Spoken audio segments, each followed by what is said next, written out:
Hill సిటీకి రావటం అనేటువంటిది చాలా చాలా చాలా సంతోషకరమైనటువంటి విషయం. వారి యొక్క ప్రవచనాల్ని వినటానికి ఎంతోమంది కుతూహలంగా ఉంటారు. ముఖ్యంగా యువతరానికి వారు చాలా అమూల్యమైనటువంటి సందేశం ఇచ్చి జీవితం అనేటువంటిది, మనిషి జీవితం ఎలా సాగుతుంది, దాంట్లో ధర్మాలేంటివి, మూఢనమ్మకాలేంటివి, మనం ఆచరించాల్సిన విధులు, వీటన్నిటిని కూడా ఆయన ప్రధానంగా ఏదో ఒక ఇతివృత్తంతో పురాణ ప్రవచనం కాకుండా జీవన గమనానికి వారు మార్గదర్శకంగా ప్రవచించేటువంటి వ్యక్తులు వారు. వారిని వేదిక మీదకి వేద ప్రవచనంతో సాదరంగా ఆహ్వానిస్తుంది. సహస్రశీర్షా పురుష సహస్రాక్ష సహస్రపాద సభూమిం విశ్వతో వృత్వా అత్యధిష్ఠదశాంగులం పురుష ఏ వేదగుం సర్వం యద్భూతం యస్య భవ్యం ఉదామృతత్వశేషానః యదన్నేనాతిరోహతి ఏతావానస్య మహిమా అదో జ్ఞాయాగుంశ పురుషః పాదోస్య విశ్వభూతాని త్రిపాదస్యామృతం దివి త్రిపాదోర్ధవతయత్ పురుషః పాదో స్నేహ భవాత్ పునః తతో విశ్వన్యక్రామతో శాసనానశనే అభి తస్మాద్ విరాడ జాయత విరాజో అధిపురుషః సజాతో అత్యరిచ్యత పశ్చాత్ భూమిమథో పురః యత్పురుషేణ హవిషా దేవా యజ్ఞమదన్వత వసంతో అస్యాసీదాజ్యం గ్రీష్మ యద్మ శరద్దభిః సప్తాస్యాసన్ పరిధయః త్రిసప్త సమిదః కృతాః దేవా యజ్ఞం తన్వానాః అబధ్నన్ పురుషం పశుం బర్హిషి ప్రోక్షన్ పురుషం జాతమగ్రతః తేన దేవా అయజంత సాధ్యా ఋషయశ్చ యే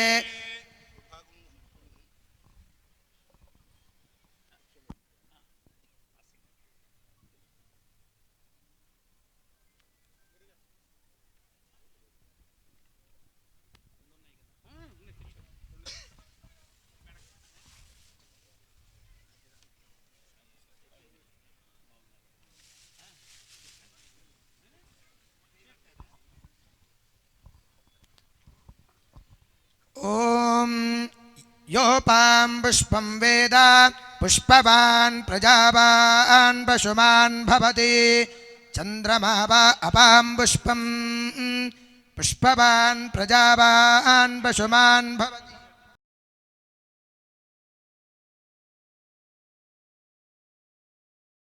ఓం ఇమం వస్త్రాని పీవసా వసాథే యువోరచ్ఛిద్రామంతవో హసర్గాః అవాదిరతిమనృతాని విశ్వర్తేన మిత్రావరుణా సచేతే.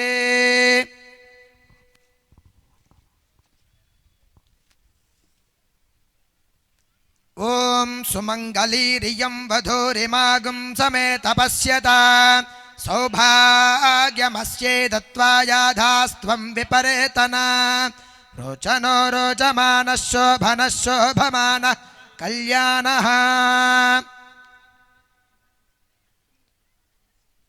సుమంగళీరియం వధూరిమాగుం సమేత పశ్యత సౌభాగ్యమస్యే దత్వాయాధాస్త్వం విపరేతన రోచనో రోచమానః శోభనః శోభమానః కళ్యాణః.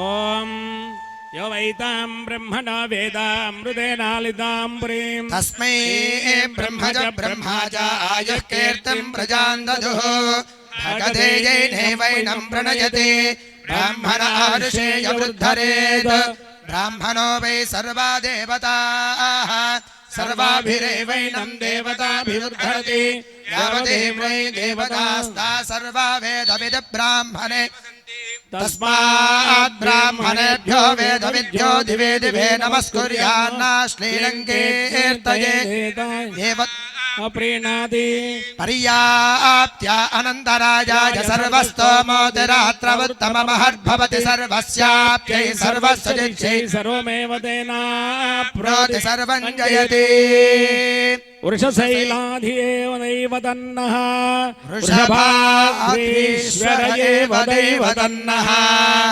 ఫణిశైలాధిపయేవ దైవతన్నః భగవాన్ వెంకటయేవ దైవతన్నః శ్రీ శ్రీనివాస పరదైవతన్నః శ్రీ శ్రీనివాస పరమాగతిన్నః శ్రీ శ్రీనివాస కులదైవతన్నః శ్రీ శ్రీనివాస పరమాగతిన్నః వక్తాబ్జే భాగ్యలక్ష్మీ కరతలకలే సర్వదా దానలక్ష్మీ దోర్దండే వీరలక్ష్మీ హృదయ సరసిజే భూతకారుణ్యలక్ష్మీ ఖడ్గాగ్రే శౌర్యలక్ష్మీ నిఖిల గుణగణాడంబరే కీర్తిలక్ష్మీ జిహ్వాగ్రే విద్యాలక్ష్మీ సర్వాంగే సౌమ్యలక్ష్మీ త్వయతు విజయతాం సర్వసామ్రాజ్యలక్ష్మీ తమాయుష్యమారోగ్యమావిధాశోభామానం మహీయతే ధాన్యం ధనం వశుం బహుపుత్రలాభం సంవత్సరం దీర్ఘమాయుః శతం జీవ శరదో వర్ధమానయిత్యపనిగమో భవతి శతమితి శతం దీర్ఘమాయుః మరుతయేన వర్ధయంతి శతమేనమేవ శతాత్మానం భవతి శతమైశ్వర్యం భవతి శతమితి శతం దీర్ఘమాయుః శ్రీభూ సమేత శ్రీ అలిమేల్ మంగా సమేత శ్రీ శ్రీనివాస స్వామి దివ్య పరిపూర్ణ అనుగ్రహ ప్రసాద బల సిద్ధిరస్తు. తథాస్తు. వారు ఆయురారోగ్యాలతో అనేకమైనటువంటి ప్రవచనాలతో హైందవ సంస్కృతిని ప్రజ్వలింపజేస్తూ యువతరాన్నంతా కూడా ఒక కర్తవ్యోన్ముఖులను చేసి మార్గదర్శకులుగా సరైన మార్గంలో నడిపించి సంస్కృతి సాంప్రదాయబద్ధంగా జీవనానికి అవసరమైనటువంటి వారి ప్రవచనాలు అనేకం చేయాలని ఆ వెంకటేశ్వరుని కోరుకుంటున్నాం. హరి ఓం. ఒంగోలు పేర్నబెట్టలోని హిల్ సిటీ ప్రాంతంలో జరుగుతూ ఉన్న ప్రవర్తన పరివర్తన అనేటువంటి ఆధ్యాత్మిక ప్రవచనానికి మీకు అందరికీ హృదయపూర్వకంగా స్వాగతం పలుకుతున్నాం. మాతృదేవోభవ. ఇతిహాసములు నేర్పినావు అమ్మా, ఇతిహాసములు నేర్పినావు, కవితా హేళా విలాసంబునందితగాడే మొనగాడనంగ జగమంది కీర్తి కలిగించినావు. అమ్మా, ఇతిహాసములు నేర్పినావు, కవితా హేళా విలాసమునందు ఇతగాడే మొనగాడనంగ జగమంది కీర్తి కలిగించినావు. అతి దుఃఖమున మున్గు వేళ జతవై ఆందోళనన్ బాపినావు. అతి దుఃఖమున మున్గు వేళ జతవై ఆందోళనన్ బాపినావు. ఇతరులు దైవములెందరున్న జననీ, ఇతరుల్ దైవములెందరున్న జననీ, ఏ పాటిని ముందటన్ జననీ, ఏ పాటిని ముందటన్. భోగి, సంక్రాంతి, కనుమ అనే 3 పండుగలకి దానికి తోడు ముక్కనుమ కూడా కలపడం వల్ల ఇది పెద్ద పండుగ అయింది. కాబట్టి 4 రోజుల పెద్ద పండుగకి మీకు అందరికీ హృదయపూర్వకంగా స్వాగతం పలుకుతున్నా. దీన్ని పెద్ద పండుగ అంటారు. ఏమిటి పెద్ద పండుగ? దీపావళి పండుగ పెద్ద పండుగ కాదా? ఇంకేవి పెద్ద పండుగలు కాదా అంటే 2 రకాల అర్థాలు ఉన్నాయి. 4 రోజుల పండుగ ఇది, అందువల్ల పెద్ద పండుగ. ఇంకా విశేషం, మన సంస్కృతిలో విశేషం, అన్ని జాతుల వారు కూడా పెద్దలకి తర్పణాలు ఇచ్చేటువంటి పండుగ ఇది. అందుకని పెద్ద పండుగ అంట. ఒక రకంగా పెద్దల పండుగ. బ్రాహ్మణులు అయితే మంత్రపూర్వకంగా ఆ తిథి నాడు పెద్ద 5-6 గంటల కార్యక్రమం చేసి తర్పణాలు ఇస్తారు. ఆ రోజు వారు భోజనాలు చేసేసరికి 4 అవుతుంది. దాని అపరాహ్నం అంట. కానీ మరి మిగిలిన వారందరికీ ఆ రోజుల్లో పూర్వం, ఇవాళంటే అందరికీ చదువులు ఉన్నాయి, అందరికీ నక్షత్రాలు రాసులు అన్నీ తెలుసు, అందరూ జాతకాలు చూపించుకుంటున్నారు, అందరికీ ఆ శ్రద్ధ కలిగింది. పూర్వం అందరికీ తెలిసేవి కాదు. అందువల్ల మరి వారి తల్లిదండ్రులు పోయిన వారికి ఏదైనా తర్పణం వేయాలి అంటే ఏ రోజు అది ఎలా గుర్తుంటుంది? ఇప్పటిలాగా తేదీలు లేవు, అప్పుడు తిథులే లెక్క. ఈ జనవరి ఫిబ్రవరి అప్పుడు తెలియవు. పుష్యమాసం, మార్గశిర మాసం, పాల్గొన మాసం ఇవే లెక్క. ఇవేమో 60 ఏళ్ళకు ఒకసారి మారిపోతూ ఉంటాయి. ఏ మనిషికైనా చూస్తూ ఉండగానే 2 సార్లు ఆయన పుట్టిన సంవత్సరం రెండోసారి వస్తుంది. దాన్నే షష్ఠి పూర్తి అంటాం మనం. మరి ఇవన్నీ గుర్తుపెట్టుకోవడం ఎలాగా అంటే మన సంస్కృతిలో చేసిన ఏర్పాటు ఏమిటి అంటే ఈ పెద్ద పండుగ నాడు, మకర సంక్రాంతి నాడు శుభ్రంగా ఒక అతిథిని పిలిపించి స్వయంపాకం కనుక ఇచ్చినట్లయితే, తండ్రి పేరు మీద తల్లి పేరు మీద పోయిన వారి పేరు మీద స్వయంపాకం కనుక ఇచ్చినట్టయితే అది వారికి ముడుతుంది ఖచ్చితంగా. అందరూ కలిసి ఆ రోజున చేయండి అన్నారు. అందుకని కూడా దీన్ని పెద్ద పండుగ అంటారు. నిజానికి 4 రోజుల పండుగ. అందులో మొదటి రోజు ఈవేళ భోగి. ఈరోజు ఉన్న విశేషం భోగి. ఏమిటి భోగి, ఏమిటి సంక్రాంతి, ఏమిటి కనుమ, అసలు దీంట్లో ఉండేటువంటి మానవీయ కోణం ఏమిటి అనేది ఇప్పుడు చూసి దాన్ని మన ప్రవర్తన ద్వారా పరివర్తన ఎలా పొందగలడానికి ఉపయోగించుకుంటామో ఆలోచన చేద్దాం.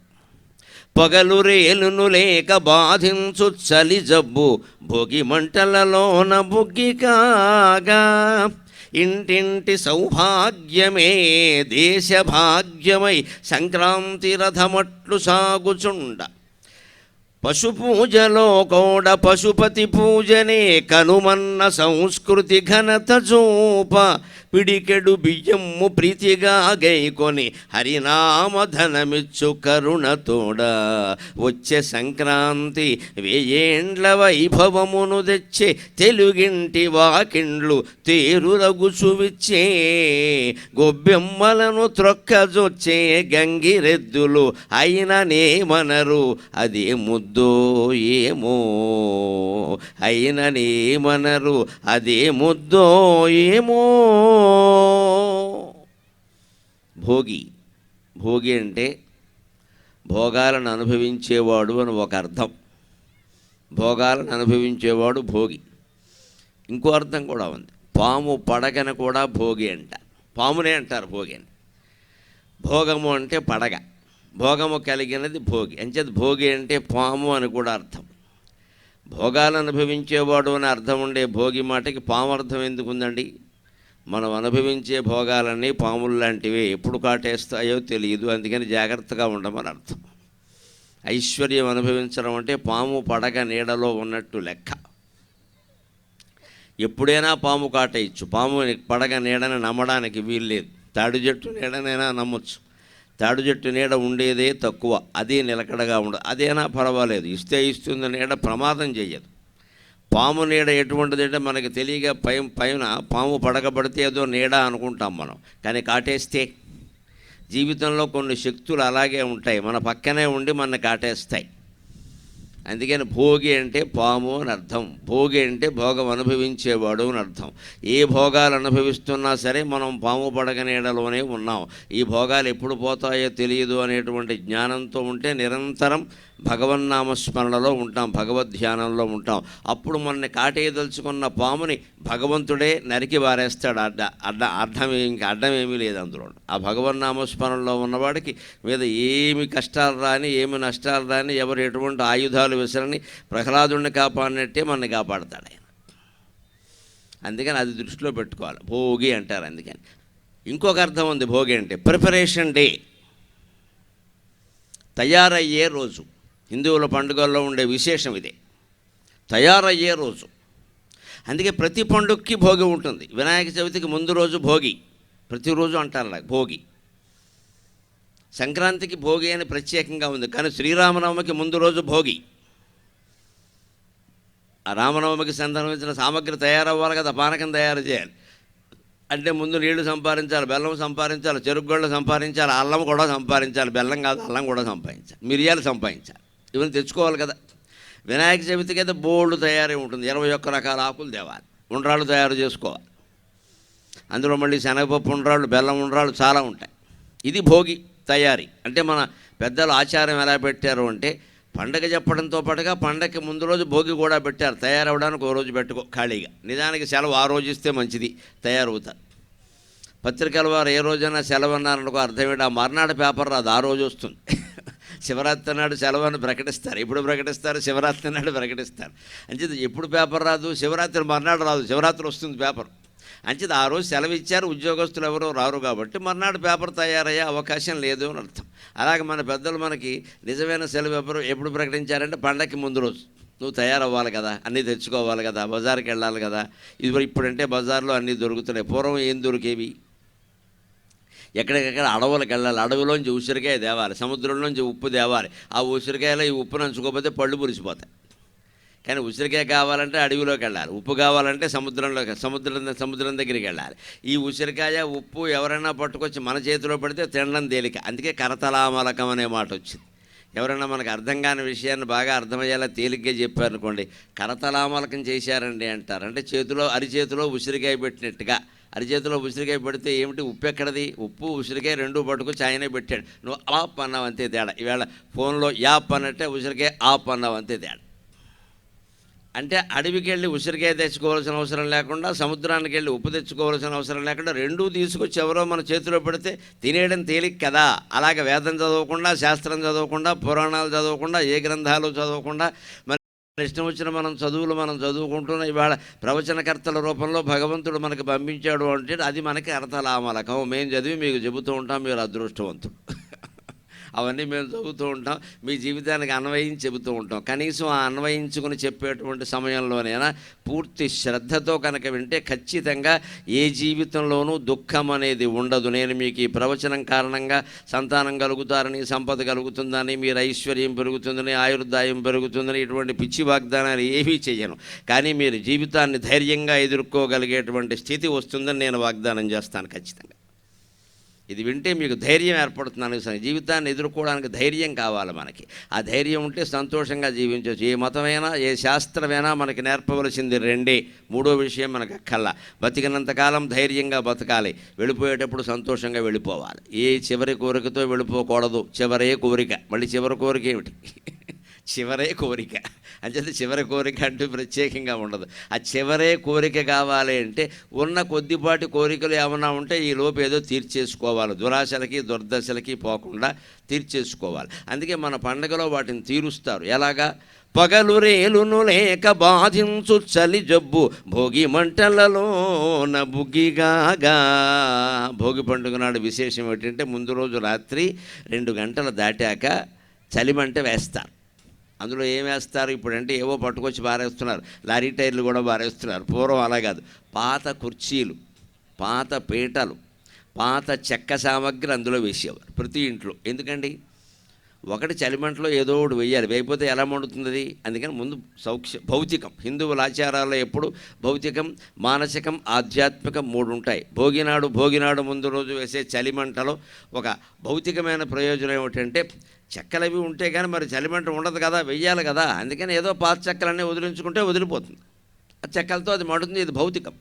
మానసికం ఏమిటంటే ఈ చలిమంట వేసినప్పుడు మీరు గమనించండి, అప్పటి నుంచి ఇప్పటి వరకు కూడా ఈ చలికాలంలో హేమంత ఋతువులో పుష్యమాసంలో వస్తుంది. రేపటి నుంచి ఇక సంక్రమణం దక్షిణాయనం పోయి ఉత్తరాయణ పుణ్యకాలం ప్రవేశిస్తుంది, మకర సంక్రమణం అంటారు. ఈ కాలంలో చలి విపరీతంగా ఉంటుంది. కానీ భోగి మంట వేస్తున్నారు అనగానే ఎంత ఏసీలు పెట్టుకుని, ఏసీలు లేకుండా ఏదో పడుకున్న వాళ్ళు కూడా, హీటర్లు పెట్టుకుని పడుకున్న వాళ్ళు కూడా కిందకు వచ్చి చలిమంట కాగుతారు. మానసికమైన అనుభూతి. మనం చలికి ఎన్ని రకాల హీటర్లు ఉపయోగించినా కలగనటువంటి అనుభూతి, ఉపశమనం చలిమంట దగ్గర కూర్చుంటే కలుగుతుంది. అందుకని ఒక మానసిక అనుభూతి. ఆధ్యాత్మికం ఏమిటో తెలుసా, ఇందులో పాత వస్తువులన్నీ వదిలించుకో, ఊరికే మమకారం పెంచుకోకు. మా తాత కుర్చీ, మా మామ పీట అని పట్టుకుని వేళ్ళాడకు ఊరికే. వాళ్ళు వెళ్ళిపోయారు, ఇవన్నీ దేనికి ఇక్కడ. అటక మీద పెట్టేవారు పూర్వం. అటకలన్నీ అలాగే ఉండి, ఇప్పుడు కూడా తక్కువేం కాదు. విల్లాలు అపార్ట్మెంట్లు కట్టిన చోట అటకలు చాలా పెద్దవి ఉంటాయి. ఎంత పెద్దవి ఉంటాయంటే స్వర్గం నుంచి దేవేంద్రుడు దాంట్లోకి దూరాలు కానీ మనం ఎక్కలేం. ఏనిచ్చినా సరిపోదు, ఎందుకంటే ఏమీ తీయం కదా అంటారు. ఇదో తప్పు. తీయనప్పుడు అటక ఎందుకంటే పని లేక సామాన్ అవతల బారేక తీయాలి. అటకలన్నీ తీయాలి, నెలకోసారి తీయాలి, దులపాలి, దులిపించాలి, లేకపోతే మళ్ళీ సామాను అక్కడ పెట్టాలి. పెడితే ఏమవుతుందో తెలుసా? ఏది అనవసరమైన సామానో తెలుస్తుంది, ఏళ్ల తరబడి దేన్ని పెట్టుకున్నామో తెలుస్తుంది. కొంపదీసి దాన్ని మన సామాను పెట్టడం కంటే ముందే అందులో పాము చేరితే తెలుస్తుంది. అటకలు తీయాలి. చాలామంది అపార్ట్మెంట్లు చాలా విల్లాలు అందంగా తయారు చేయించుకుని బ్రహ్మాండంగాను ఈ అటకలు మొత్తం మూసేసి అందమైన తలుపులతో మూసేసి మళ్ళీ అసలు తీయరు, దులపరు, అందులో ఏముందో చూడరు. ఇది ఎందుకో తెలియదు, జస్ట్ ఫర్ షో. ఈ షో వ్యవహారం పోయి జీవితంలో సహజంగా మనం బతకాలి అంటే అటకలు తీయాలి. ఒకవేళ అటకలు తీయాల్సిన అవసరం లేదు, సామాన్లు ఏవి లేవు అంటే అటకలు పెట్టుకో, అక్కడ గోడ పెట్టుకో. అటక మీద సామాన్లు వీళ్ళంత తగ్గించడానికి భోగి పండుగ. ఆ పాత కుర్చీలు, పాత చక్రాలు, పాత సామాను అందులో బారాయి. ఇందులో ఆధ్యాత్మికం ఏమిటో తెలుసా? పాత జ్ఞాపకాలు కూడా దగ్ధమైపోవాలి, అప్పుడే జీవితం బాగుంటుంది ఖచ్చితంగా. అది భోగి పండుగ సారాంశం. పాత జ్ఞాపకాలు కూడా దగ్ధమైపోవాలి. మనం చాలామంది ఎందుకు బాధపడుతూ ఉంటాం, కక్షలతో రగిలిపోతూ ఉంటాం, ఆందోళనలు పెంచుకుంటాం, షుగరు బీపీలు తెచ్చుకుంటాం అంటే పాత జ్ఞాపకాల కారణంగా. ఎవ్వరి దృష్టి వర్తమానం మీద ఉండదు, గతం మీద ఉంటుంది. అప్పుడు ఏం జరిగింది 10 ఏళ్ల క్రితం, 20 ఏళ్ల క్రితం, 40 ఏళ్ల క్రితం, నీకు ఎందుకు గోలంతా? ఇప్పుడు ఏం చేస్తావు? దాన్ని మారుస్తావా? మార్చలేనప్పుడు దాని గురించి చర్చించకూడదు, మాట్లాడకూడదు. అవే మనుషు ఆ జ్ఞాపకాల మనిషిని పీకేసి లాగేసి మనిషిని నశింపజేస్తే చివరి గుండెపోటుకు కారణమవుతుంది. ఇంకొంతమంది ఉంటారు, గతం కాదు భవిష్యత్తు గురించి ఆలోచిస్తారు. ఇప్పుడు ఇంకా ఇంట్లో పిల్ల 8వ తరగతి చదువుతోంది, దాన్ని చదువుకోనివ్వరు. ఇది డాక్టర్ అవ్వాలని అవ్వదు, పేషెంట్ అవుతుంది, నీకేంటి అభ్యంతరం? పిల్లల మీద ఎప్పుడు ఆశయాలు రుద్దకూడదు, ఆలోచనలు రుద్దకూడదు. పిల్లలు చాలా విపరీతమైన టెన్షన్లో ఉన్నారు. ఆ అమ్మాయికి ఏదో వేరే రంగం ఎంచుకోవాలని ఉంది, మనకి ఎందుకు ఆ గొడవ? వదిలేయచ్చు కదా. నువ్వు అది అవ్వాలి, ఇది అవ్వాలి. ఇంట్లో ఎవరు వంట నేర్పరు, పని చేయడం నేర్పరు. ముందు ఇది నేర్పుతున్నారు, బాగా షోకులు చేసుకుని తిరగడం ఒకటి బాగా నేర్పుతారు. తల్లి పిల్లకి, మనవరాలకి, మనవడికి, తాతకి, అందరికీ ఇదే, షోకులు చేసుకుని తిరుగు, ఏం చేయకు. అందువల్ల ఏమైందంటే పెళ్ళైన తర్వాత ఎవరైనా అన్నం పెట్టేవారు, ఇప్పుడు ఆర్డర్ పెడుతున్నారు, అన్నం పెట్టట్లేదు. ఇది ఏమైనా చేతనైతే కదా, వారికి రాదు వీరికి రాదు కాఫీ పెట్టడం. తగాదా పెట్టడం ఒకటే వచ్చి ఇంకేమీ రాదు. ఏమొచ్చుని పెట్టడం అంటే తగాదా పెట్టడం వచ్చి ఇంకేమీ రాదు. ఇదివరకైతే ముందు పని నేర్పేవారు. పెళ్లి చూపుల్లో కూడా పని ఏమైనా వచ్చినా అని అడిగేవారు. పని పాట అనేవారు, పాట పాడమనేవారు. ఆ పాట వినేలా ఉంటే పెళ్లి చేసుకునేవారు, లేకపోతే మానేసేవాళ్ళు. పని వచ్చినా అని అడిగేవారు. అన్నీ బాగానే చేస్తుంటే ఫోన్లేండి అని చేసుకుని. ఇప్పుడు పని రాదు, మా అమ్మాయికి ఏమి రాదండి, మీ ఇష్టం, మీ కర్మ, మీరు అనుభవించండి అంతే. మరి ఎందుకు వీరు అంటే వీరు ఇటాలియన్ ఆర్డర్ పెట్టుకుంటారు, వారు జపనీస్ ఆర్డర్ పెడతారు. ఇద్దరు కలిసి ఆసుపత్రికి ఆర్డర్ పెట్టుకుంటారు తర్వాత. అంతే, దీనికోసమే దాంపత్యం. అది ఆలోచించుకోవాలి. ఎక్కడ అహంకారాలు పనికిరావు. పిల్లలకి పని నేర్పవలసిందే, పని బాగా అలవాటు అవ్వాలి, మగాళ్ళకి ఆడాళ్ళకి కూడా. అవి మానేసాం ఇవాళ. అందుకని మనకి తెలియజేస్తోంది భోగి పండుగ. పాత జ్ఞాపకాలు, భవిష్యత్తు గురించిన ఊహలు వద్దు. నువ్వు డాక్టర్ అవుతావా, ఇంజనీర్ అవుతావా, ఏమీ అవ్వద్దు. ఈ ప్రపంచం మొత్తం మీద కవి అవ్వచ్చు, పండితుడు అవ్వచ్చు, గాయకుడు అవ్వచ్చు, డాక్టర్ అవ్వచ్చు, ఇంజనీర్ అవ్వచ్చు. అన్నిటికంటే కష్టమైనది ఏదో తెలుసునండి, మంచి మనిషి కావడం చాలా కష్టం అమ్మా. అందుకోసం ఇక్కడికి వచ్చాం మనం. ఇవాళ సమాజం ఎలా ఉందో గమనించండి. ఏ పత్రికైనా చదవండి, జిల్లా అనుబంధాలు చదవండి, అన్నీ మానభంగాలు, హత్యలు, ఘోరాలు, నేరాలు. ఎందుకు ఎలా తయారైంది? మనం సంస్కారం నేర్పడం లేదు, చదువు చెబుతున్నాం కానీ. అదవుతారు ఇదవుతారో ఉండదు. నువ్వు మంచి మనిషి అయితే చాలు, ఇంకేం అక్కల్లా. నరుడు అవటం ఎంతో దుష్కరము సుమ్ము అంటాడు మహాకవి దాశరథి. మనం మనుషులం కావట్లా, ఇంకేదో అవుతున్నాం ఇక్కడ. పూర్వకాల పెద్దల్ని ఇక్కడ కూడా 70 ఏళ్ళు దాటి ఉన్న వాళ్ళని, స్త్రీలని, పురుషుల్ని కూడా గమనించండి. వారి జీవితాల్లో ఏదో అవ్వాలి అనుకోలేదు. ఏదో భగవంతుడు ఆయుర్దాయం ఉన్నంతకాలం 2 మెతుకులు తిని మంచి పేరు తెచ్చుకుంటే చాలు, ఇంకేం అక్కల. వాళ్ళ ఆశయం అంతే, మంచి పేరు తెచ్చుకుంటే చాలు, ఇంకేం అక్కల. పిల్లల్ని ఆ మంచి పేరు తెచ్చుకోవడం కోసం ప్రయత్నం చేసి పెంచాలి. ఏదో వృత్తిపరంగానో డబ్బు పరంగానో ఎదగడం కాదు ఇక్కడ. అంటే పాత జ్ఞాపకాలు వదిలేయాలి, భవిష్యత్తు గురించిన ఊహలు భయాలు వదిలేయాలి. పూర్తిగా వర్తమానం. నువ్వు భోగినాడు ఏ చలిమంట కాగుతున్నావో ఆ చలిమంట మీదే నీ దృష్టి అంతా ఉంటే ఆ వెచ్చదనాన్ని అనుభవిస్తే వర్తమానాన్ని ఆస్వాదించడం అర్థమవుతుంది. ఇంటింటి సౌభాగ్యమే దేశ భాగ్యమై సంక్రాంతి రథమట్లు సాగుచుండ. ప్రతి ఇంటి భాగ్యం సౌభాగ్యం కలిపితే దేశభాగ్యం అవుతుంది. దేశం అంటూ ఎక్కడా లేదండి, మీరు గమనించండి. సమాజం అంటాం మనం చాలామంది. ఏదైనా జరిగితే సమాజంలో మార్పు రావాలండి, సమాజం ఎక్కడుందో చూపించండి దయచేసి. సమాజం అని ఏదైనా ఒక బిల్డింగ్ ఉందా? సమాజం అని ఏదైనా ఒక వీధి పేరా? సమాజం అంటే ఎవరండి? మిత్రమా, నువ్వు నేను కలిపితే లోకం, నిన్ను నేను కలిపేదే శ్లోకం, అదే ప్రవచనం. నువ్వు నేను కలిపితే లోకం, నిన్ను నన్ను కలిపేది శ్లోకం. సమాజం అంటే నువ్వు నేను. ఇక్కడ ఇన్ని వేల మంది జనం కనపడుతున్నారు, ఇది సమాజం కాదా? ఇది మార్పు ఉంటే, ఇందులో మార్పు ఉంటే సరిపోదు, ఇంకెక్కడ సమాజం? మనం తప్పించుకుందుకు మాట్లాడుతూ గొప్ప మాట ఏం మాట్లాడతామంటే సమాజంలో మార్పు రావాలి. ఎవరా సమాజం, ఎక్కడదా సమాజం? నువ్వు నేను కలిపితేనే కదా నువ్వు మారరాదా? మారడో. కానీ సంక్రాంతి పండుగ ఏం చెబుతుందంటే, మీరు గమనించండి, ఇంటి ముందు ముగ్గులేస్తారు, అందులో రథం ముగ్గేస్తారు బ్రహ్మాండంగా. ఆ రథం తాడు పక్క ఊరు వరకు వేస్తారు సరదాకి. ఈ తాడు వేసుకుంటూ అలా తాడు ముగ్గు రూపంలో పేనుకుంటూ వెళ్ళిపోయిన భార్యను వెతుక్కుంటూ భర్త కూడా పెడతాడు ఆ ఊరు, మా ఆవిడ ఎక్కడుందట్టు. ఎందుకంటే ఈవిడ తాడేసుకుంటూ వెళ్ళిపోయింది పక్కకి. అంతంత పొడుగు రథం వేస్తారు కదా, అవన్నీ పోటీలు కూడా పెడతారు కదా. సంక్రాంతికి ముగ్గుల పోటీలు పెడతారు. ఎందుకంటే ఉద్దేశం, ఆ రథం మామూలు రథం కాదమ్మా, భారతీయ సంస్కృతికి ప్రతీకైన త్యాగానికి రథం. అది బలిచక్రవర్తి రథం. దానికి సారథి ఎవరో తెలుసో? ఆశ్చర్యం.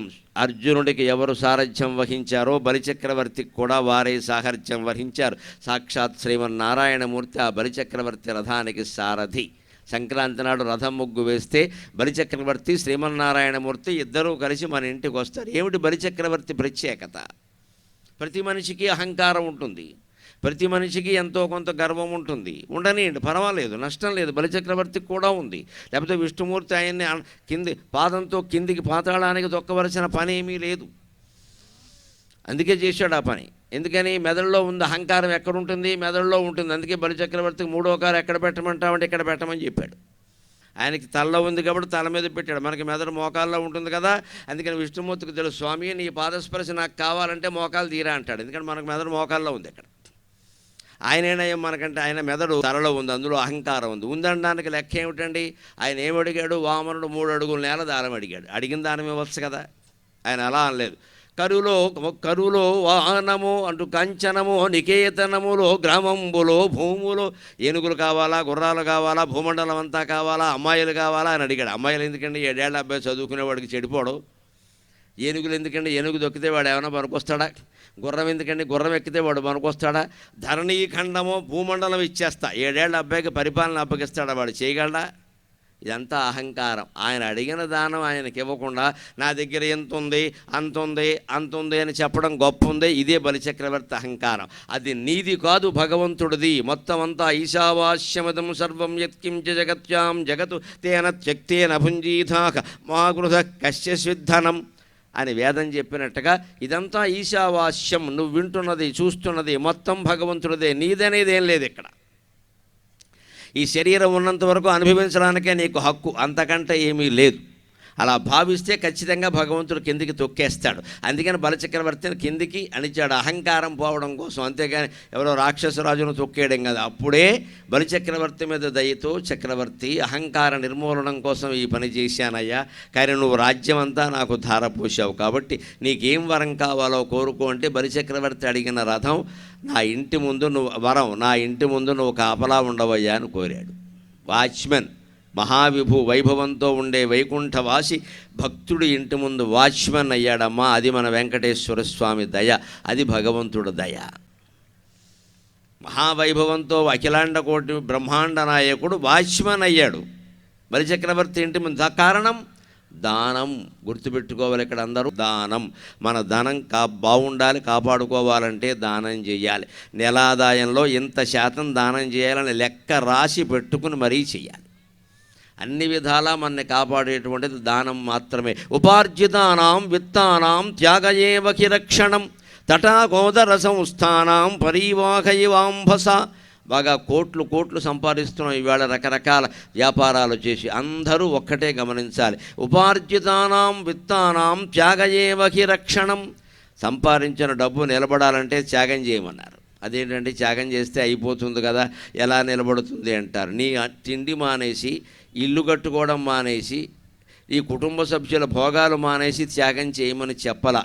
త్యాగం వేరు, దానం వేరు, గమనించాలి. దానం అంటే మనకున్న దాంట్లో ఎక్కువగా ఉన్నదాన్ని ఇతరులకు ఇవ్వడం. త్యాగం అంటే రావలసిన దాన్ని మానుకోవడం, రావలసిన దాన్ని వదులుకోవడం త్యాగం. త్యాగం చెయ్యాలి అంటే మనం కోట్ల లాభాలు ఆశించకుండా ఏ వ్యాపారం చేసినా మన కుటుంబం గడవడానికి అవసరమైన లాభం మాత్రమే వేసుకుని చేస్తే ప్రతి వ్యాపారి బ్రహ్మజ్ఞాని కిందే లెక్క, అనుమానం వెళ్ళేది. వ్యాపారం తప్పని ఎక్కడా హిందూ సంస్కృతి చెప్పలా.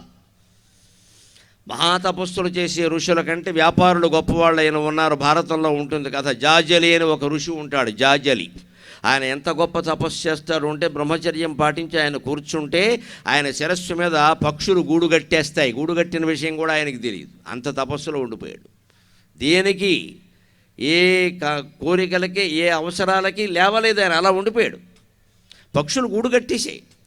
ఒక స్థితిలో ఎక్కడో మెలకు వచ్చింది ఆయనకి. వస్తే ఇదేమిటి అని లేద్దామంటే కూకువా కూకువా కూకువా అంటుంటే అయిపోయి అని పాపం కంగారు పడిపోయాడు. పైన పక్షులు గూడు కట్టాయి. ఆయన ఎంత దయామయుడు అంటే, అయ్యో పక్షులు గూడు కట్టాయి కదా నా నెత్తి మీద. ఎందుకంటే గూడు ఎప్పుడు కడతాయి? జుట్టు, పెద్ద జుట్టు ఆయనకి. మరి గడ్డం గీసుకోవడం లేదు, క్షవరం చేసుకోవడం లేదు కదా, ఏళ్ల తరబడి అలా పెరిగిపోయింది గుబురు గుబురుగా, గుబురు గుబురుగా, గడ్డి మేట్లాగా. అందులో పక్షులు గూడు కట్టేసాయి. ఆయనకి ఆ విషయం వచ్చి తాను కదిలితే పక్షులు ఎక్కడికైనా వెళ్ళిపోతాయి, ఇబ్బంది పడతాయని కదలకుండా ఉండిపోయాడండి. అలా ఇంకో 6 నెలలు ఉండిపోయాడు. తర్వాత ఆశ్చర్యంగా 6 నెలలు అయ్యాక ఆయన ఎప్పుడు లేచాడో తెలుసా? ఆ పక్షులు, చిన్న పక్షులు ఎదిగాక, చిన్న పక్షులు ఎగిరిపోయాక, తల్లి పక్షి ఇంకా రావడం మానేశాక, అమ్మయ్య ఇంకేమీ లేవు కదా అని నెమ్మదిగా అక్కడికి ఇలా చెయ్యి పెట్టి కొద్దిగా తడువుకుని ఒక్కో పరక నెమ్మదిగా, వాటికి ఏమాత్రం ఇబ్బంది లేకుండా. పసిపిల్లలు పడుకుంటే మనం ఎంత జాగ్రత్త తీసుకుంటాం, అలసిపోయిన భార్య పడుకుంటే భర్త ఎంత జాగ్రత్త తీసుకుంటాడు. పగలల్లా పనిచేసి వచ్చినటువంటి భర్త పడుకుని ఉంటే అలసిపోయినటువంటి భర్తను కాపాడడానికి భార్య ఎంత జాగ్రత్త తీసుకుంటుంది. మనకు పాత సినిమాలో పాట ఉంటుంది చూడండి, సడిసేయకే గాలి సడిసేయకే అంటారు ఓ పాటలో. గాలి చప్పుడు చేస్తే భర్తకి నిద్ర వస్తుందని ఆవిడ పాట పాడుతుందండి. గాలిని కూడా చప్పుడు చేయద్దు, మా ఆయన పడుకున్నాడు ఉంటుంది. అంత ప్రేమ ఉంటుంది కదా. అలా గడ్డి బరకు ఇలా లాగితే పక్షులు ఎక్కడ చెదిరిపోతాయో ఆయన లాగలేదు. కాసేపటికి తెలిసింది పక్షులు లేవని. ఆ గూడు తీసి ఆయన లేచాక చూడండి, అంత తపస్సు చేసిన వాళ్ళు కూడా అహం ప్రవేశించింది. ఏమనుకున్నాడంటే, బహుశా ఇంత తపస్సు ఎవరూ చేసి ఉండరు. ఇలా కూర్చుని ఏళ్ల తరబడి పక్షులు గూడు పెట్టినా అది కూడా తెలియకుండా తపస్సు చేయడం అంటే ఆశ్చర్యమే. ఇది నా అంత తపస్సు ఎవరూ చేసి ఉండరు అని వెంటనే ప్రెస్ వాళ్ళ కోసం చూశాడు ఆయన. డబ్బా కొట్టుకుందాం, ప్రెస్ మీట్ కదా మనం పెట్టి, ఎవరైనా కెమెరాలు పట్టుకుని కనబడతారా, పత్రికలు పట్టుకుని కనబడ, ఏమయ్యా ఊరికే అడుగుతున్నాను, అహంకారంతో కాదు, సమాచారం కోసం మీరంతా తిరుగుతూ ఉంటారు కదా, పక్షులు నెత్తి మీద గూడు పెట్టినా సరే కదలకుండా తపస్సు చేసిన మహర్షి ఎవరైనా ఉన్నారా అంటే, అయ్యో బాబు ఎవరూ లేరనే అనుకుంటాడు. ఇది అహంకారమే. నువ్వు చేసే వదిలేరాదా ఆ విషయాన్ని, ఎక్కడ విషయాన్ని అక్కడే వదిలేయాలి. ఈయన పట్టు కూర్చున్నాడు. అది క్రమంగా పేరుకుపోయింది. అహంకారమే మనకు అన్ని అనర్థాలకి మూలం. అది పేరుకుపోయింది. దాంతో ఆయన ఆ అహంకారంతోనే పేరుకుపోయి నా అంత తపస్సు ఎవరూ చేయరా అని అనుకుంటూ ఉంటే ఆకాశవాణి శబ్దం వినపడింది. ఆకాశవాణి ఒంగోలు కేంద్రం అని పెట్టారు. ఒకటి వినపడింది FM రేడియో. ఏం చెప్పిందంటే, అమ్మాయి కూడా నీకంటే గొప్ప తపస్వి కాశీనగరంలో ఉన్నాడు, ఆయన వ్యాపారి తులాధారుడు, ఆయన పేరు, ఆయన దగ్గరికి వెళ్ళమన్నాడు. ఈయనకి ఆశ్చర్యంతో పాటు కోపం కూడా వచ్చింది. ఆశ్చర్యం ఎందుకంటే తులాధారుడు అంత తపస్వా అని. రెండోది కోపం ఎందుకంటే వ్యాపారస్తుడిని పట్టుకుని తపస్వి అంటుంది ఏమిటి? నేను ఇక్కడ అన్నీ మానేసి నేను కూర్చుంటే నాది తపస్సు, కానీ వ్యాపారం చేసేవాడు తపస్సు ఎలా చేస్తాడు? వ్యాపారం అంటే లాభం కదా, లాభాలు ఆశించేవాళ్ళు ఏవో అక్రమాలు చేస్తారు, తపస్సులు ఎలా చేస్తారు?